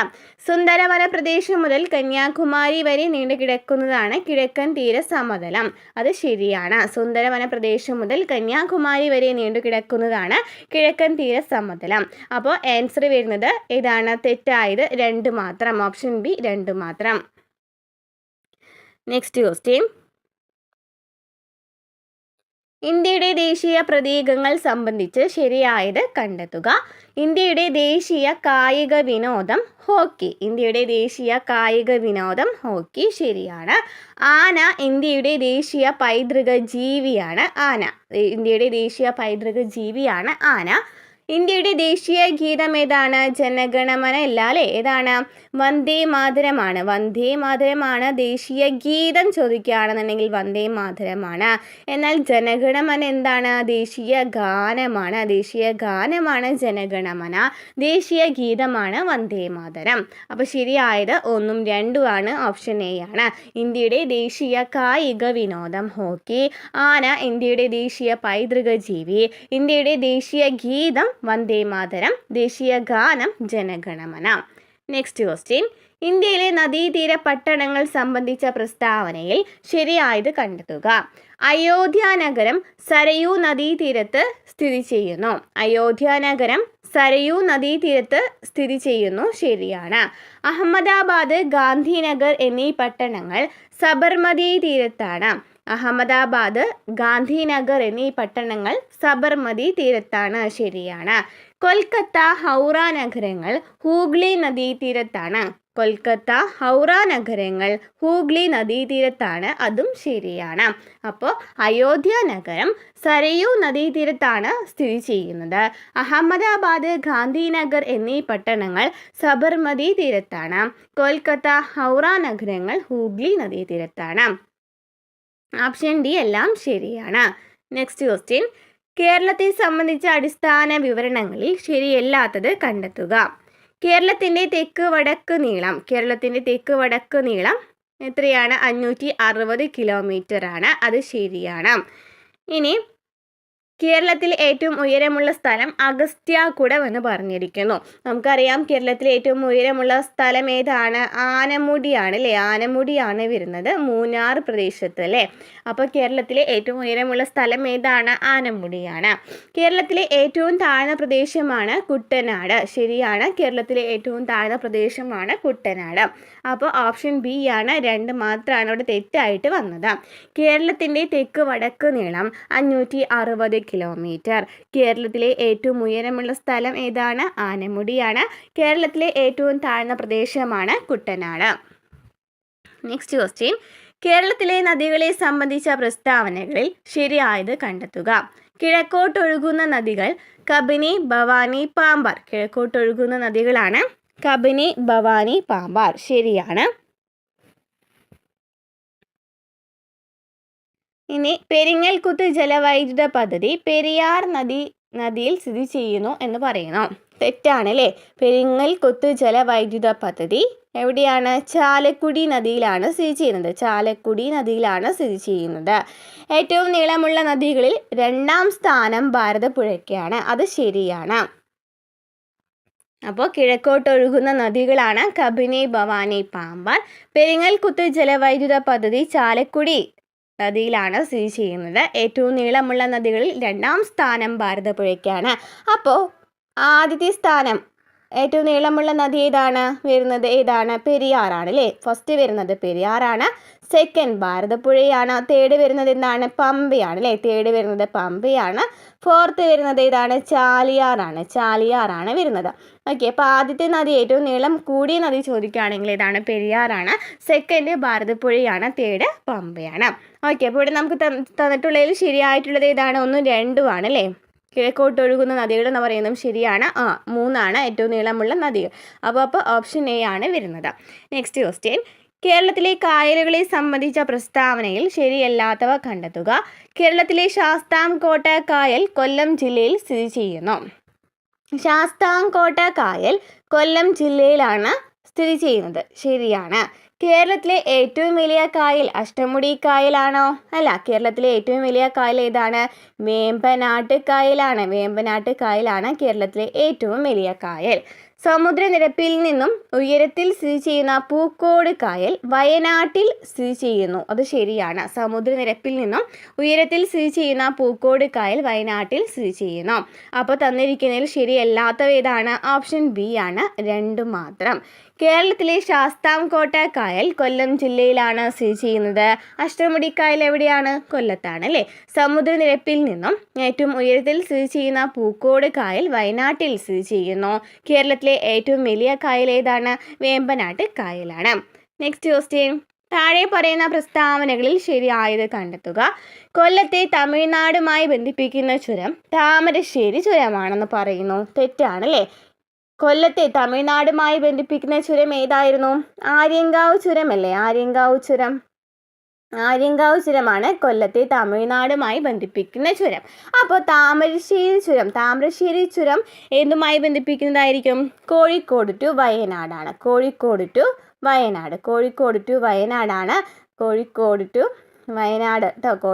ടു വയനാടാണ് താമരശ്ശേരി ചുരം ബന്ധിപ്പിക്കുന്നത്.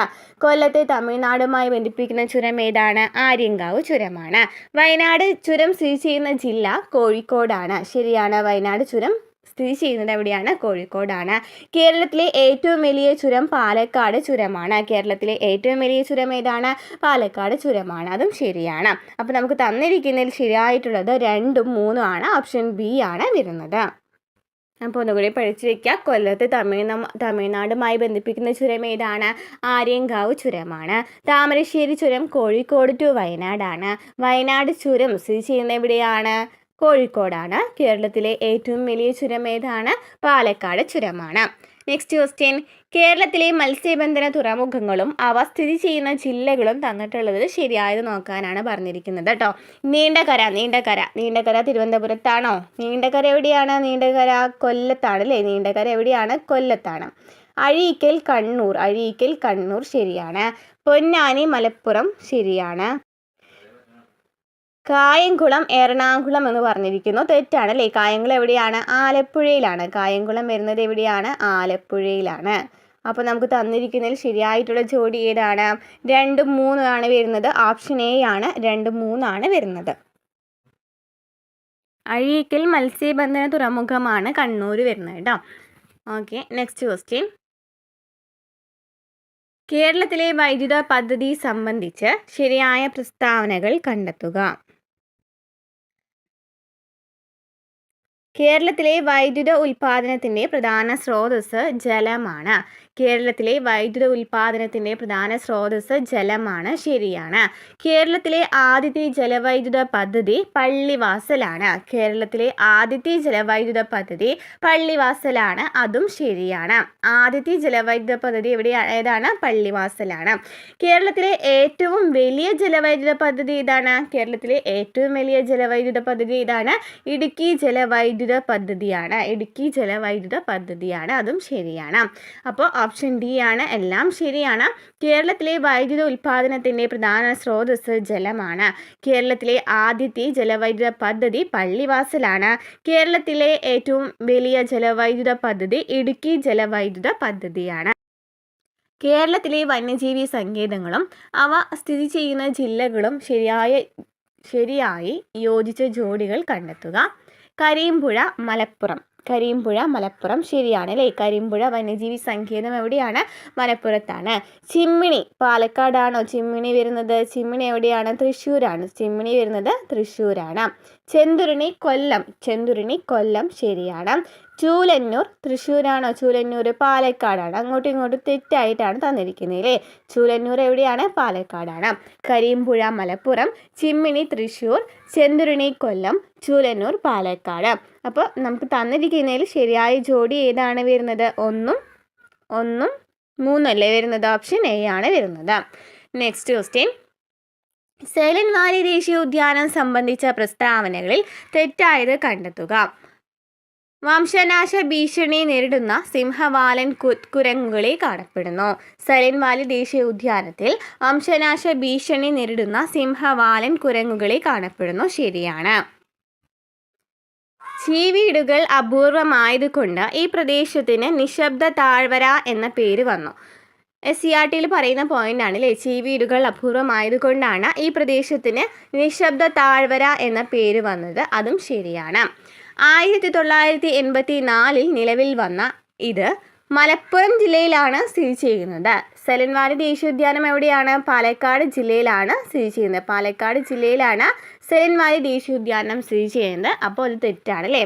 അപ്പോൾ നമുക്ക് തന്നിരിക്കുന്നതിൽ തെറ്റായത് ഓപ്ഷൻ സി 3 മാത്രമാണ്. വംശനാശ ഭീഷണി നേരിടുന്ന സിംഹവാലൻ കുരങ്ങുകൾ കാണപ്പെടുന്നത് സൈലന്റ് വാലി ദേശീയോദ്യാനത്തിനാണ്.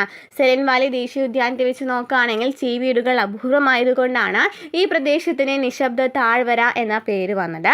1984 നിലവിൽ വന്ന ഇത് പാലക്കാട് ജില്ലയിലാണ് സ്ഥിതി ചെയ്യുന്നത്. Next question. കേരളത്തിലെ കായിക രംഗവുമായി ബന്ധപ്പെട്ട പ്രസ്താവനയിൽ ശരിയായത് കണ്ടെത്തുക. കായിക കേരളത്തിൻ്റെ പിതാവ് എന്നറിയപ്പെടുന്നത് ഗോദവർമ്മ രാജയാണ്. കായിക കേരളത്തിൻ്റെ പിതാവ് എന്നറിയപ്പെടുന്നത് ഗോദവർമ്മ രാജയാണ്. ശരിയാണ്. ഒളിമ്പിക്സിൽ പങ്കെടുത്ത ആദ്യത്തെ മലയാളി വനിതയാണ് PT ഉഷ. ഒളിമ്പിക്സിൽ പങ്കെടുത്ത ആദ്യത്തെ മലയാളി വനിതയാണ് PT ഉഷ. അതും ശരിയാണ്. ഇന്ത്യക്ക് വേണ്ടി യൂറോപ്യൻ വോളിബോൾ ലീഗിൽ കളിച്ച ആദ്യത്തെ ഏഷ്യക്കാരൻ ജിമ്മി ജോർജ്. അതും ശരിയാണ്. ഇന്ത്യക്ക് വേണ്ടി യൂറോപ്യൻ വോളിബോൾ ലീഗിൽ കളിച്ച ആദ്യത്തെ ഏഷ്യക്കാരൻ ജിമ്മി ജോർജ്. അപ്പം കായിക കേരളത്തിൻ്റെ പിതാവ് എന്നറിയപ്പെടുന്നത് GV രാജ അല്ലെങ്കിൽ ഗോദവർമ്മ രാജ. ഒളിമ്പിക്സിൽ പങ്കെടുത്ത ആദ്യത്തെ മലയാളി വനിതയാണ് PT ഉഷ. ഇന്ത്യക്ക് വേണ്ടി യൂറോപ്യൻ വോളിബോൾ ലീഗിൽ കളിച്ച ആദ്യത്തെ ഏഷ്യക്കാരൻ ജിമ്മി ജോർജ് ആണ്. ഓപ്ഷൻ ഡി എല്ലാം ശരിയാണ്. Next question. താഴെ പറയുന്ന പ്രസ്താവനകളിൽ തെറ്റായത് കണ്ടെത്തുക. കേരള സ്പീക്കർ AN ഷംസീർ ആണ്. കേരള സ്പീക്കർ AN ഷംസീർ ആണ്. ശരിയാണ്. കേരള ഹൈക്കോടതി chief justice DY Chandrachud. Kerala ഹൈക്കോടതി ചീഫ് ജസ്റ്റിസ് ആണോ DY ചന്ദ്രചൂഡ്? സുപ്രീം കോടതി ചീഫ് ജസ്റ്റിസ് ആണ്. കേരള ഹൈക്കോടതി ചീഫ് ജസ്റ്റിസ് ആരാണ്? ആശിഷ് ജിതേന്ദ്ര ദേശായി ആണ്. ആശിഷ് ജിതേന്ദ്ര ദേശായി ആണ് കേരള ഹൈക്കോടതി chief justice. Kerala governor Arif Muhammad Khan. Kerala governor Arif Muhammad Khan. ശരിയാണ്. അപ്പോൾ തെറ്റായിട്ടുള്ളത് ഓപ്ഷൻ സി ആണ്. 2 മാത്രം. കേരള സ്പീക്കർ AN ഷംസീർ ആണ്. കേരള ഹൈക്കോടതി chief justice Ashish Jitendra Desai. Kerala governor Arif Muhammad Khan. Next question. Kerala Kalamandalam കൽപ്പിത സർവകലാശാല സംബന്ധിച്ച് തെറ്റായ പ്രസ്താവന കണ്ടെത്തുക. കലാമണ്ഡലം ചാൻസലർ മല്ലിക സാരാഭായ്. കലാമണ്ഡലം ചാൻസലർ മല്ലിക സാരാഭായ്. ശരിയാണ്.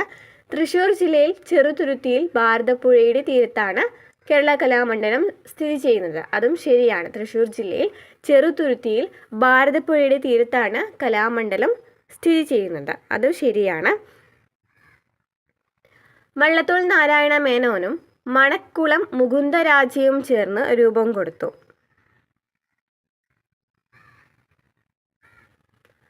വള്ളത്തോൾ നാരായണ മേനോനും മണക്കുളം മുകുന്ദരാജയും ചേർന്ന് രൂപം കൊടുത്തു. അതും ശരിയാണ്. അപ്പോൾ ഇതിൽ ഓപ്ഷൻ ഡി എല്ലാം ശരിയാണ്. കലാമണ്ഡലം ചാൻസലർ മല്ലിക സാരാഭായ് തൃശ്ശൂർ ജില്ലയിൽ ചെറുതുരുത്തിയിൽ ഭാരതപ്പുഴയുടെ തീരത്ത് സ്ഥിതി ചെയ്യുന്നു. വള്ളത്തോൾ നാരായണ മേനോനും മണക്കുളം മുകുന്ദരാജയും ചേർന്ന് രൂപം കൊടുത്തു. Next question. കേരളത്തിലെ സാഹിത്യ അവാർഡുകൾ സംബന്ധിച്ച തെറ്റായ പ്രസ്താവന കണ്ടെത്തുക. 2023 എഴുത്തച്ഛൻ പുരസ്കാരം ലഭിച്ചത് SK വസന്തനാണ്. 2023 എഴുത്തച്ഛൻ പുരസ്കാരം ലഭിച്ചത് SK വസന്തനാണ്. അത് ശരിയാണ്. 2023 വയലാർ അവാർഡ് ലഭിച്ചത് S ഹരീശൻ്റെ മീശയ്ക്കാണ്. 2023 വയലാർ അവാർഡ് ലഭിച്ചത് അത് തെറ്റാണ്. 2023 വയലാർ അവാർഡ് ലഭിച്ചത് ആർക്കാണ്? ശ്രീകുമാരൻ തമ്പിക്കാണ്. ജീവിതം ഒരു പെൻഡുലം എന്ന് പറയുന്ന ബുക്കിനാണ് അല്ലേ. ഏതാണ്? ആർക്കാണ്? ശ്രീകുമാരൻ തമ്പിക്ക്. ശ്രീകുമാരൻ തമ്പിക്കാണ് 2023 വയലാർ അവാർഡ് ലഭിച്ചത്. 2022 ഓടക്കുഴൽ അവാർഡ് അംബിക സുധൻ മങ്ങാടിന് ലഭിച്ചു. ഓടക്കുഴൽ അവാർഡ് അംബിക സുധൻ മങ്ങാടിന് ലഭിച്ചു. അതും ശരിയാണ്. ഇവിടെ തെറ്റായിട്ട് വന്നത് ഓപ്ഷൻ ബി ആണ്. 2 മാത്രം. അപ്പോൾ അപ് ടു ഡേറ്റ് ആയിട്ടുള്ളത് പഠിച്ചു പോകണം. 2023 എഴുത്തച്ഛൻ പുരസ്കാരം ലഭിച്ചത് SK വസന്തനാണ്. 2024 എഴുത്തച്ഛൻ പുരസ്കാരം 2024 എഴുത്തച്ഛൻ പുരസ്കാരം ലഭിച്ചത് NS മാധവൻ. 2024 എഴുത്തച്ഛൻ പുരസ്കാരം NS മാധവൻ. 2025 എഴുത്തച്ഛൻ പുരസ്കാരം 2025 KJ ശങ്കരപ്പിള്ളയ്ക്കായിരുന്നു. 2025 KJ ശങ്കരപ്പിള്ളയ്ക്കാണ് കേട്ടോ. KJ ശങ്കരപ്പിള്ള. അപ്പോൾ 2023 എഴുത്തച്ഛൻ പുരസ്കാരം ലഭിച്ചത് SK വസന്തൻ. 2024 എഴുത്തച്ഛൻ പുരസ്കാരം ലഭിച്ചത് NS മാധവൻ. 2025 എഴുത്തച്ഛൻ പുരസ്കാരം ലഭിച്ചത് ശങ്കരപ്പിള്ള. നെക്സ്റ്റ് വയലാർ അവാർഡ് നോക്കാം. 2023 വയലാർ അവാർഡ് ലഭിച്ചത് ശ്രീകുമാരൻ തമ്പിക്കാണ്. ജീവിതം ഒരു പെൻഡുലം എന്ന് പറയുന്നതിനാണ് ലഭിച്ചത്. 2023 ശ്രീകുമാരൻ തമ്പിക്കാണ് വയലാർ അവാർഡ് ലഭിച്ചത്. ഇനി 2024 വയലാർ അവാർഡ് നോക്കുകയാണെന്നുണ്ടെങ്കിൽ 2024 അശോകൻ ചെരുവിലിന് കാട്ടൂർ കടവ് എന്ന് പറയുന്നതിനായിരുന്നു. അശോകൻ ചെരുവിലിനാണ് 2024 വയലാർ അവാർഡ് ലഭിച്ചത്. 2025 വയലാർ അവാർഡ് ലഭിച്ചത് സന്തോഷ് കുമാറിനാണ്. അദ്ദേഹത്തിൻ്റെ തപോഭൂമിയുടെ അച്ഛൻ എന്ന് പറയുന്നതിനാണ് ലഭിച്ചിട്ടുള്ളത്. അപ്പോൾ 2025 സന്തോഷ് കുമാറിനാണ് ലഭിച്ചത്. 2023 വയലാർ അവാർഡ് ലഭിച്ചത് ശ്രീകുമാരൻ തമ്പിക്കാണ്. 2024 വയലാർ അവാർഡ് ലഭിച്ചത് അശോകൻ ചെരുവിൽ. 2025 വയലാർ അവാർഡ് ലഭിച്ചത് സന്തോഷ് കുമാർ. നെക്സ്റ്റ് ഓടക്കുഴൽ അവാർഡ്സ് നോക്കാം. 2022 ലഭിച്ചിട്ടുണ്ടായിരുന്നത് അംബികാസുധൻ മങ്ങാടിനായിരുന്നു. 2023 മുതൽ പഠിച്ചു നോക്കാം. 2023 ഓടക്കുഴൽ അവാർഡ് ലഭിച്ചത് 2023 ഓടക്കുഴൽ അവാർഡ് ലഭിച്ചത് PN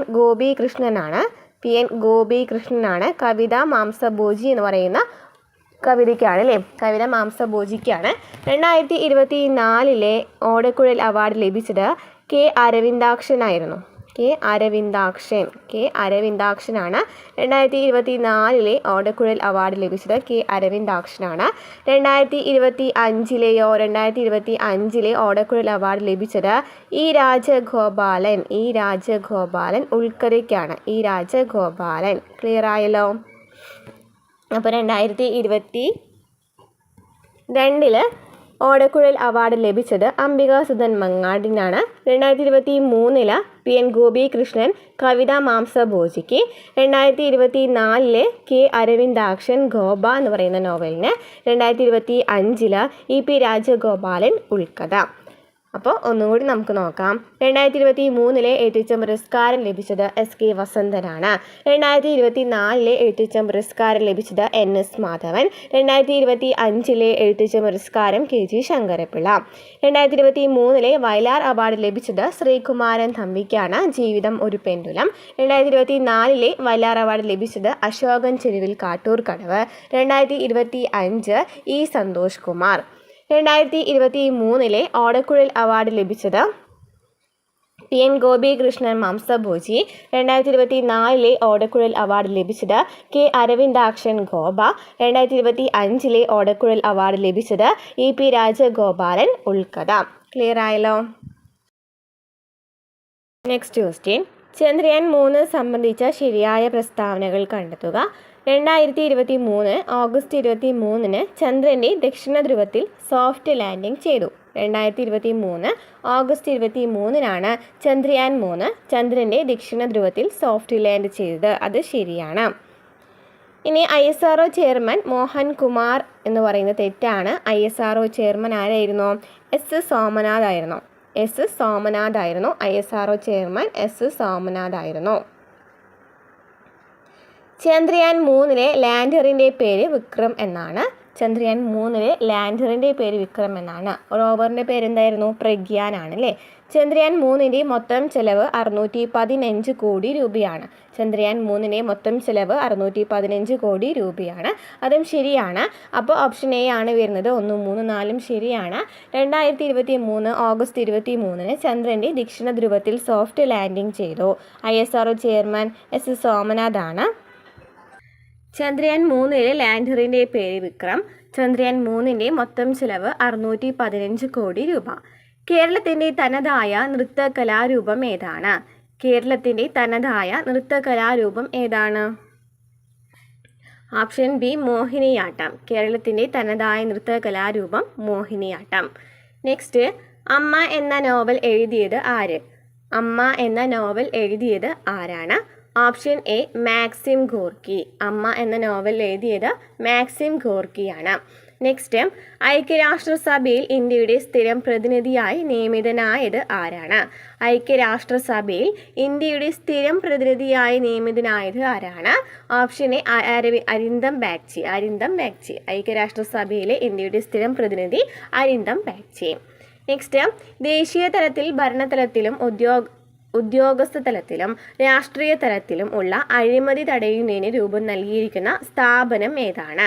ദേശീയ തലത്തിൽ ഭരണതലത്തിലും ഉദ്യോഗസ്ഥ തലത്തിലും രാഷ്ട്രീയ തലത്തിലുമുള്ള അഴിമതി തടയുന്നതിന് രൂപം നൽകിയിരിക്കുന്ന സ്ഥാപനം ഏതാണ്? ദേശീയ തലത്തിൽ ഏതാണ് വരിക? ലോക്പാൽ ആണല്ലേ. Option D Lokpal. നെക്സ്റ്റ്, 50ാമത്തെ സുപ്രീം കോടതി ചീഫ് ജസ്റ്റിസ് ആര്? 50ാമത്തെ സുപ്രീം കോടതി ചീഫ് ജസ്റ്റിസ് ആരാണ്? Option D Dhananjaya Y Chandrachud. D Y Chandrachud. 50ാമത്തെ സുപ്രീം കോടതി chief justice D Y Chandrachud.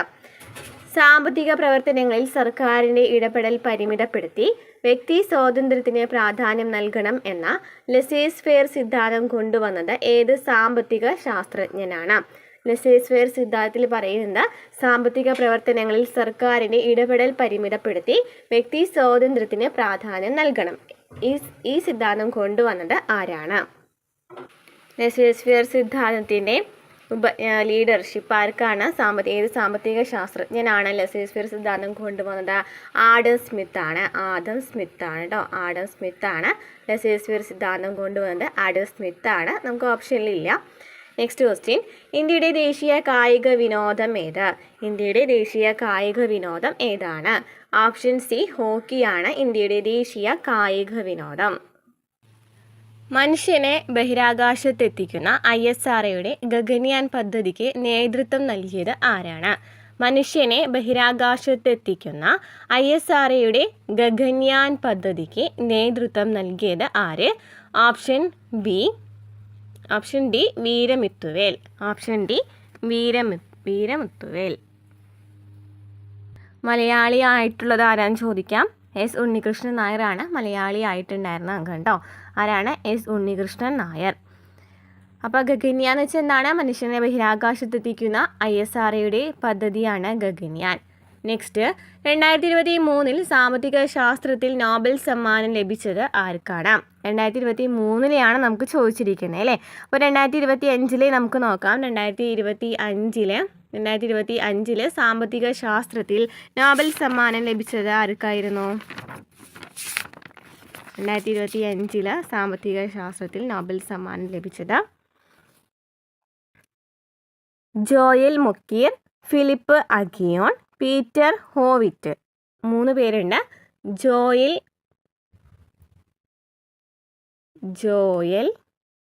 മൊക്കീർ, Philippe Aghion,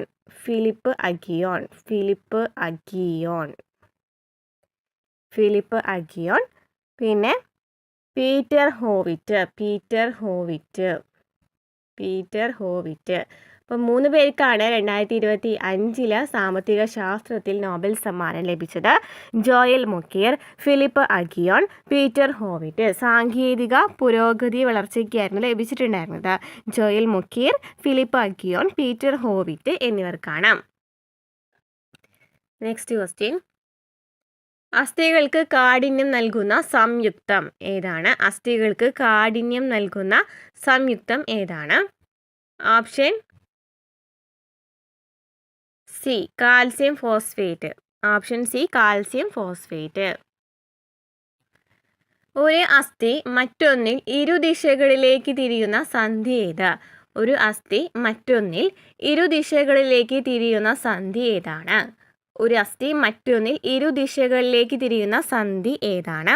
option C വിജാഗിരി സന്ധി. ഓപ്ഷൻ സി വിജാഗിരി സന്ധി. ഒരു അസ്ഥി മറ്റൊന്നിൽ ഇരുദിശകളിലേക്ക് തിരിയുന്ന സന്ധി ഏതാണ്? വിജാഗിരി സന്ധി. നെക്സ്റ്റ്, സി ആകൃതിയിലുള്ള തരുണാസ്ഥി വലയങ്ങൾ കാണപ്പെടുന്ന മനുഷ്യ ശരീരഭാഗം ഏതാണ്? സി ആകൃതിയിലുള്ള തരുണാസ്ഥി വലയങ്ങൾ കാണപ്പെടുന്ന മനുഷ്യ ശരീരഭാഗം ഏതാണ്? Option C trachea. Trachea. Next, പൂച്ച ശാസ്ത്രനാമം തന്നിട്ടുണ്ട്. ഫെലിസ് ഡൊമസ്റ്റിക്കസ് ആണ് തന്നിട്ടുണ്ട് അല്ലേ. അപ്പോൾ നമുക്ക് തന്നിരിക്കുന്നതിൽ ശരിയായ ജോഡികളാണ് ചോദിച്ചിരിക്കുന്നത്. പൂച്ച ഫെലിസ് ഡൊമസ്റ്റിക്കസ് ശരിയാണ്. നായ കാനിസ് ഡൊമസ്റ്റിക്കസ് എന്നാണ് തന്നിരിക്കുന്നത്. നമുക്കറിയാം കാനിസ് ഫെമിലിയാരിസിസ് ആണ് അല്ലേ. നായ എന്ന് പറയുമ്പോൾ എന്താണ്? കാനിസ് ഫെമിലിയാരിസിസ് ആണ്. ഓക്കെ, അപ്പോൾ അതിനാൽ അത് തെറ്റാണ്. ഇനി കാക്ക കോർവസ് സ്പ്ലെൻഡൻസ് ശരിയാണ്. കോർവസ് സ്പ്ലെൻഡൻസ് എന്ന് പറയുന്നത് കാക്ക ശരിയാണ്. ഇനി മയിൽ കോർവസ് ക്രിസ്റ്റാറ്റസ് എന്നാണ് പറഞ്ഞിരിക്കുന്നത്. നമുക്കറിയാം മയിലിൻ്റെ എന്താണ്? പാവോ ക്രിസ്റ്റാറ്റസ് ആണ്. പാവോ ക്രിസ്റ്റാറ്റസ് ആണ് ശാസ്ത്രീയ നാമം. അപ്പോൾ പൂച്ച ഫെലിസ് ഡൊമസ്റ്റിക്കസ്, നായ കാനിസ് ഫെമിലിയാരിസിസ്, കാക്ക കോർവസ് സ്പ്ലെൻഡൻസ്, മയിൽ പാവോ ക്രിസ്റ്റാറ്റസ്. ശരിയായിട്ടുള്ളത് ഓപ്ഷൻ ബി ആണ്, 1ഉം 3ഉം. നെക്സ്റ്റ്, ജീവികളും ഹൃദയ അറകളും തന്നിരിക്കുന്നു. പാറ്റ. പാറ്റയുടെ ഹൃദയ അറകൾ എത്രയാണ്? പാറ്റ 13. പാറ്റ 13. പല്ലിയോ? പല്ലി 3. പല്ലി 3.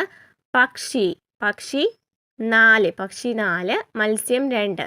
പാറ്റ 13, പല്ലി 3, പക്ഷി 4, മത്സ്യം 2. ഓപ്ഷൻ ബി ആണ് വരുന്നത്. നെക്സ്റ്റ്, പ്ലാസ്റ്റിക് മലിനീകരണത്തെ തോൽപ്പിക്കുക എന്ന് പറയുന്നത് ഏത് വർഷത്തെ പരിസ്ഥിതി ദിനത്തിൻ്റെ തീമാണ്? പ്ലാസ്റ്റിക് മലിനീകരണത്തെ തോൽപ്പിക്കുക എന്ന് പറയുന്നത് ഏത് വർഷത്തെ പരിസ്ഥിതി ദിനത്തിൻ്റെ തീം ആയിരുന്നു എന്നാണ് ചോദിച്ചിരിക്കുന്നത്. ഓപ്ഷൻ ഡി 2023 ആയിരുന്നു. 2024 തീം ചോദിക്കുകയാണെങ്കിൽ നമ്മുടെ ഭൂമി നമ്മുടെ ഭാവി തലമുറ എന്ന് പറയുന്നതായിരുന്നു. അതുപോലെ തന്നെ പുനഃസ്ഥാപനം പറയുന്നതാണ് 2024 തീം. നമ്മുടെ ഭൂമി നമ്മുടെ ഭാവി തലമുറ പുനഃസ്ഥാപനത്തെക്കുറിച്ചൊക്കെ പറയുന്ന 2024 തീമായിരുന്നു. 2025 തീം പ്ലാസ്റ്റിക് മലിനീകരണം അവസാനിപ്പിക്കുക എന്നതായിരുന്നു. പ്ലാസ്റ്റിക് മലിനീകരണം അവസാനിപ്പിക്കുക എന്നതാണ് 2025 പരിസ്ഥിതി ദിനത്തിൻ്റെ തീം. 2025 പരിസ്ഥിതി ദിനത്തിൻ്റെ തീം എന്തായിരുന്നു? പ്ലാസ്റ്റിക് മലിനീകരണം അവസാനിപ്പിക്കുക എന്നതായിരുന്നു. ഏതായിരുന്നു? ഇവിടെയാണ് വേദി ചോദിക്കുകയാണെങ്കിൽ കൊറിയയാണ് കേട്ടോ. കൊറിയയാണ് വേദിയായിരുന്നത്. സങ്കര ഇനം തക്കാളി അല്ലാത്തത് ഏത്? സങ്കര ഇനം തക്കാളി അല്ലാത്തത് ഏത്? ഏതാണ്? ഓപ്ഷൻ ഡി ഹരിത. മുക്തി, അനഘ, അക്ഷയ എന്നിവ സങ്കര ഇനം തക്കാളികളാണ്. ഹരിത ഏതിൻ്റെയാണ്? ഹരിത വഴുതനയുടെയാണ് അല്ലേ. ഹരിത, ശ്വേത, നീലിമ ഒക്കെ ആരുടേതാണ്? വഴുതനയുടേതാണ്. നെക്സ്റ്റ് ക്വസ്റ്റ്യൻ, ഭാരത്തിൻ്റെ അടിസ്ഥാന യൂണിറ്റ് ഏതാണ്? ഭാരത്തിൻ്റെ അടിസ്ഥാന യൂണിറ്റ് ഏതാണ്? Option A kilogram. 25 centimetre focal ദൂരമുള്ള ഒരു കോൺവെക്സ് ലെൻസിൻ്റെ പവർ എത്ര? 25 സെൻറ്റിമീറ്റർ ഫോക്കൽ ദൂരമുള്ള ഒരു കോൺവെക്സ് ലെൻസിൻ്റെ പവർ എത്ര? അപ്പോൾ ഇങ്ങനെയാണ് കാണാം. Power is equal to 1/f ആണ് അല്ലേ. പവർ is equal to എന്താണ്? 1/f ആണ്. ഈ എഫ് എന്ന് പറയുന്നത് മീറ്ററിലാണ് നമുക്ക് എഴുതേണ്ടത്. നമുക്ക് തന്നിട്ടുള്ളത് 25 സെൻറ്റിമീറ്റർ എന്നാണ് അല്ലേ. അപ്പോൾ നമ്മൾ ആദ്യം തന്നെ 25 എന്ന് പറയുന്നതിന് നമ്മൾ എന്ത് ചെയ്യണം? മീറ്ററിലാക്കി കൺവേർട്ട് ചെയ്യണം. അപ്പോൾ എന്ത് ചെയ്യാം? 25നെ മീറ്ററിലാക്കി കൺവേർട്ട് ചെയ്യുമ്പോൾ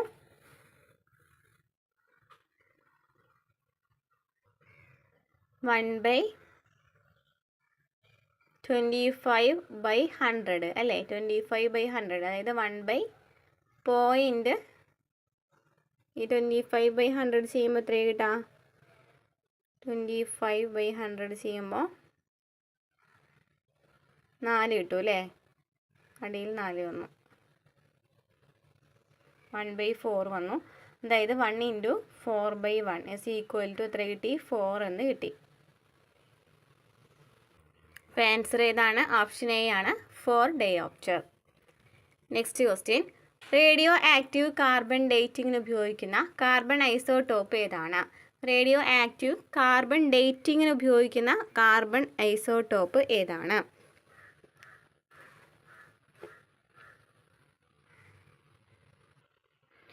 option B carbon 14. Carbon 14.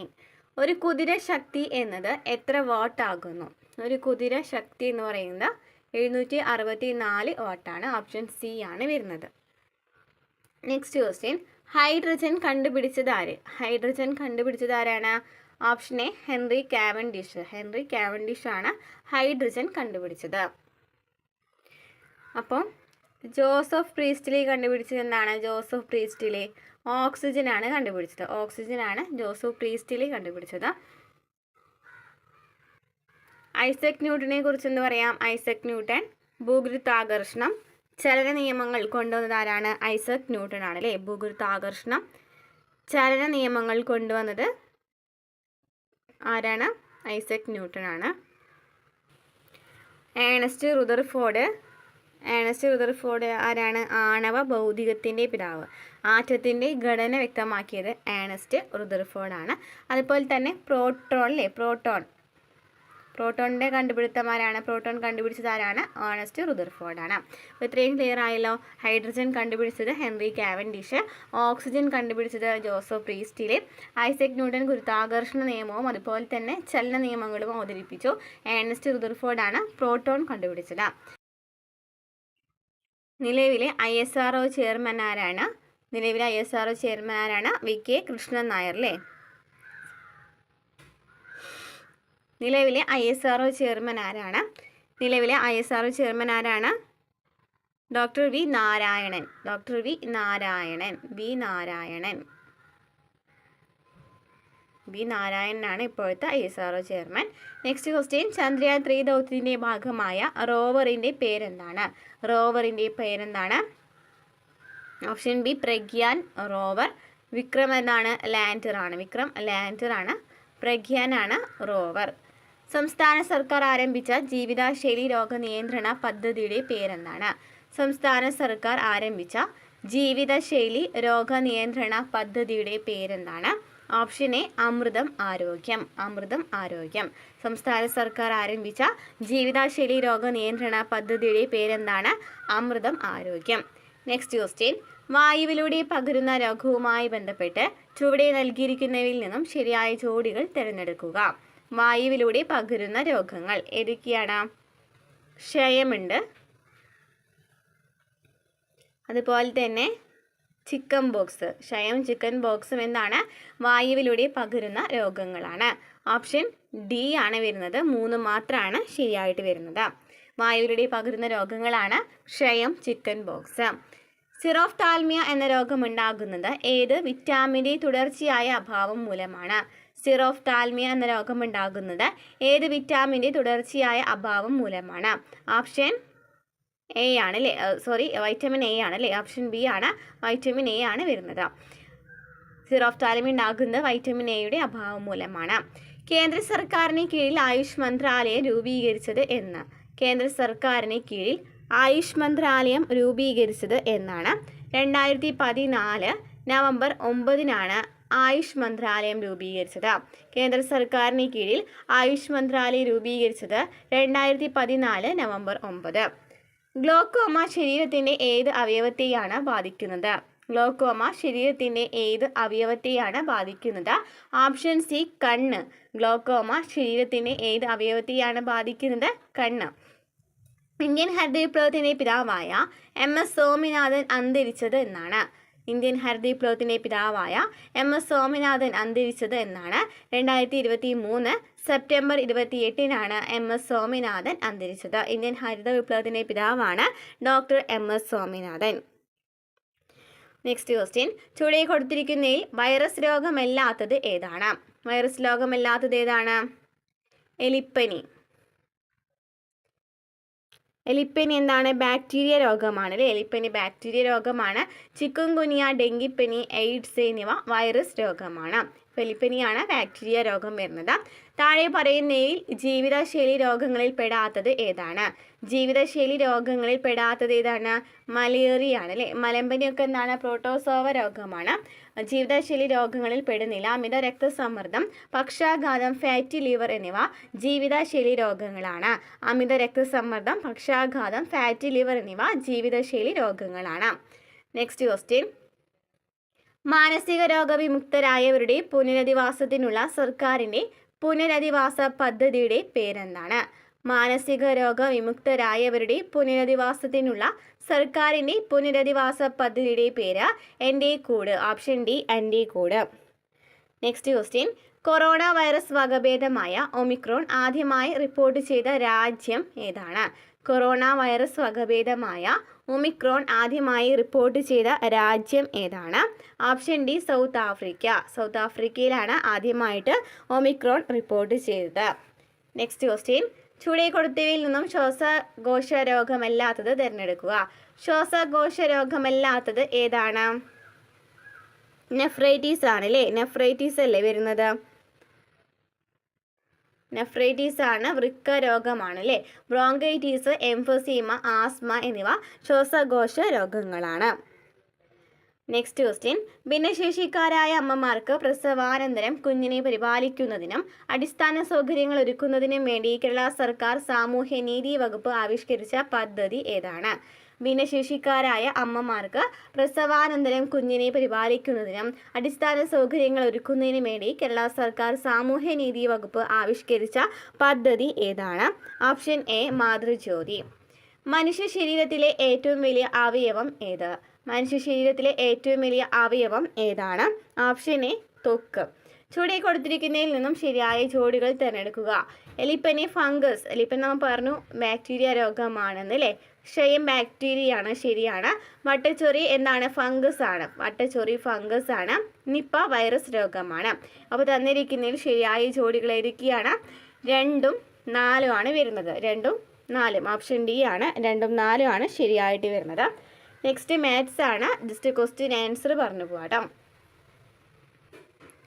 25 square into 4 square എത്ര? Option B, 10,000. എങ്ങനെ ചെയ്യാം? 25 ഇൻറ്റു 4 ഹോൾ സ്ക്വയർ ചെയ്താൽ മതി അല്ലേ. ഇപ്പോൾ 25 ഇൻറ്റു 4 എത്രയാണ്? 100. 100 സ്ക്വയർ എത്രയാണ്? Next question. 48 കിലോമീറ്റർ പെർ മണിക്കൂർ ശരാശരി വേഗത്തിൽ സഞ്ചരിക്കുന്ന ഒരു ബസ് 5 മണിക്കൂർ കൊണ്ട് എത്ര ദൂരം യാത്ര ചെയ്യും? ദൂരം ഇസ് ഈക്വൽ ടു എന്താണ്? വേഗത ബൈ സമയമാണ്. വേഗത ഇസ് ഈക്വൽ ടു എന്താണ്? ദൂരം ഇൻറ്റു സമയമാണ്. അപ്പോൾ ഇക്വേഷനിൽ ഇട്ട് കൊടുക്കുകയാണെങ്കിൽ ഡയറക്റ്റായിട്ട് ആൻസർ കിട്ടും. ഇതാണ് വരുന്നത്. ആൻസർ വരുന്നത് ഓപ്ഷൻ സി ആണ്, 240 കിലോമീറ്റർ. താഴെ കൊടുത്തിട്ടുള്ളവയിൽ നിന്നും 1നും 4നും ഇടയ്ക്ക് വരുന്ന സംഖ്യ ഏതാണ്? ഇത് ക്യാൻസലായിരുന്നു കേട്ടോ. ഇത് ചെയ്ത് നോക്കാം. നെക്സ്റ്റ് 13/7, 16/7, 19/7 എന്നിങ്ങനെ തുടരുന്ന ശ്രേണിയിലെ ആദ്യത്തെ എണ്ണൽ സംഖ്യാപദം ഏതാണ്? ഇതാണ് വരാം. ഇതിപ്പോൾ എത്രയാണ്? 3 വെച്ചാണ് കൂടുന്നത് അല്ലേ. അപ്പോൾ 20, 21, 22, 22/7, പിന്നെ 25/7, 27/7 അങ്ങനെ വരുമ്പോൾ ഓപ്ഷൻ എ ആണ് വരിക. 4 ആണ് വരുന്നത്. നെക്സ്റ്റ് 3/4, 5/8 എന്നീ ഭിന്നസംഖ്യകളുടെ ലസാഗു എത്രയാണ്? ഇതും ആൻസർക്ക് ഡെലീഷൻ ആയിരുന്നു. ചെയ്ത് നോക്കിയിട്ട് പറയട്ടോ. ഒരു കച്ചവടക്കാരൻ ഒരു സാധനം 700 രൂപയ്ക്ക് വിറ്റപ്പോൾ 300% നഷ്ടമുണ്ടായെങ്കിൽ ആ സാധനത്തിൻ്റെ വാങ്ങിയ വില എത്രയാണ്? ഓപ്ഷൻ ബി ആണ്, 10,000 രൂപ. നെക്സ്റ്റ് √0.11 ഇൻറ്റു 0.44 തുല്യമായത് ഏതാണ്? ഓപ്ഷൻ സി ആണ് വരിക, 0.222. നെക്സ്റ്റ് സ്കൂൾ അസംബ്ലിയിൽ 10 ക്ലാസ്സിലെ വരിയിൽ ആശ മുന്നിൽ നിന്ന് 25-ാമതും പിന്നിൽ നിന്ന് 13-ാമതാണെങ്കിൽ വരിയിൽ ആകെ എത്ര പേരുണ്ട്? ഓപ്ഷൻ ഡി ആണ്, 37. n = a+b - 1 ചെയ്താൽ മതി, ആൻസർ കിട്ടും. Next question. 1 മുതൽ 100 വരെയുള്ള സംഖ്യകളുടെ ശരാശരി എത്ര? Option D 50.5. രാജുവിന് അവൻ്റെ അനിയനേക്കാൾ 10 വയസ്സ് കൂടുതലാണ്. 5 വർഷം കഴിയുമ്പോൾ രാജുവിൻ്റെ വയസ്സ് അനിയൻ്റെ വയസ്സിന് 2 മടങ്ങാകുമെങ്കിൽ രാജുവിൻ്റെ വയസ്സ് എത്രയാണ്? Option B 15. 91 100 × 83 × 39 9 കൊണ്ട് ഹരിച്ചാലുള്ള ശിഷ്ടം എത്രയാണ്? Option A 6. 92 6:210. അപ്പോൾ 10 എത്രയായിരിക്കും എന്നാണ് ചോദിച്ചിരിക്കുന്നത്. ഓപ്ഷൻ ബി ആണ് 990. നെക്സ്റ്റ് ക്വസ്റ്റ്യന് ആൻസർ വരുന്നത് ഓപ്ഷൻ എ ആണ് 13.4. 94ൻ്റെ ആൻസർ ഒറ്റയാനെയും കണ്ടെത്തുക. ഓപ്ഷൻ ഡി ആണ് 164. നെക്സ്റ്റ് -2 1 6 13 അടുത്ത സംഖ്യ ഏതാണ്? Option A 22. നെക്സ്റ്റ് 8/125 തുല്യമായത് ഏത്? Option C 0.064. നെക്സ്റ്റ് 97ൻ്റെ ആൻസർ വരുന്നത് ഓപ്ഷൻ എ ആണ്. 98ൻ്റെ ആൻസർ വരുന്നത് ഓപ്ഷൻ ഡി 15 സെക്കൻഡ്. 99ൻ്റെ ആൻസർ എ ആണ്. 100ൻ്റെ ആൻസർ വരുന്നത് ഓപ്ഷൻ ഡി ആണ്.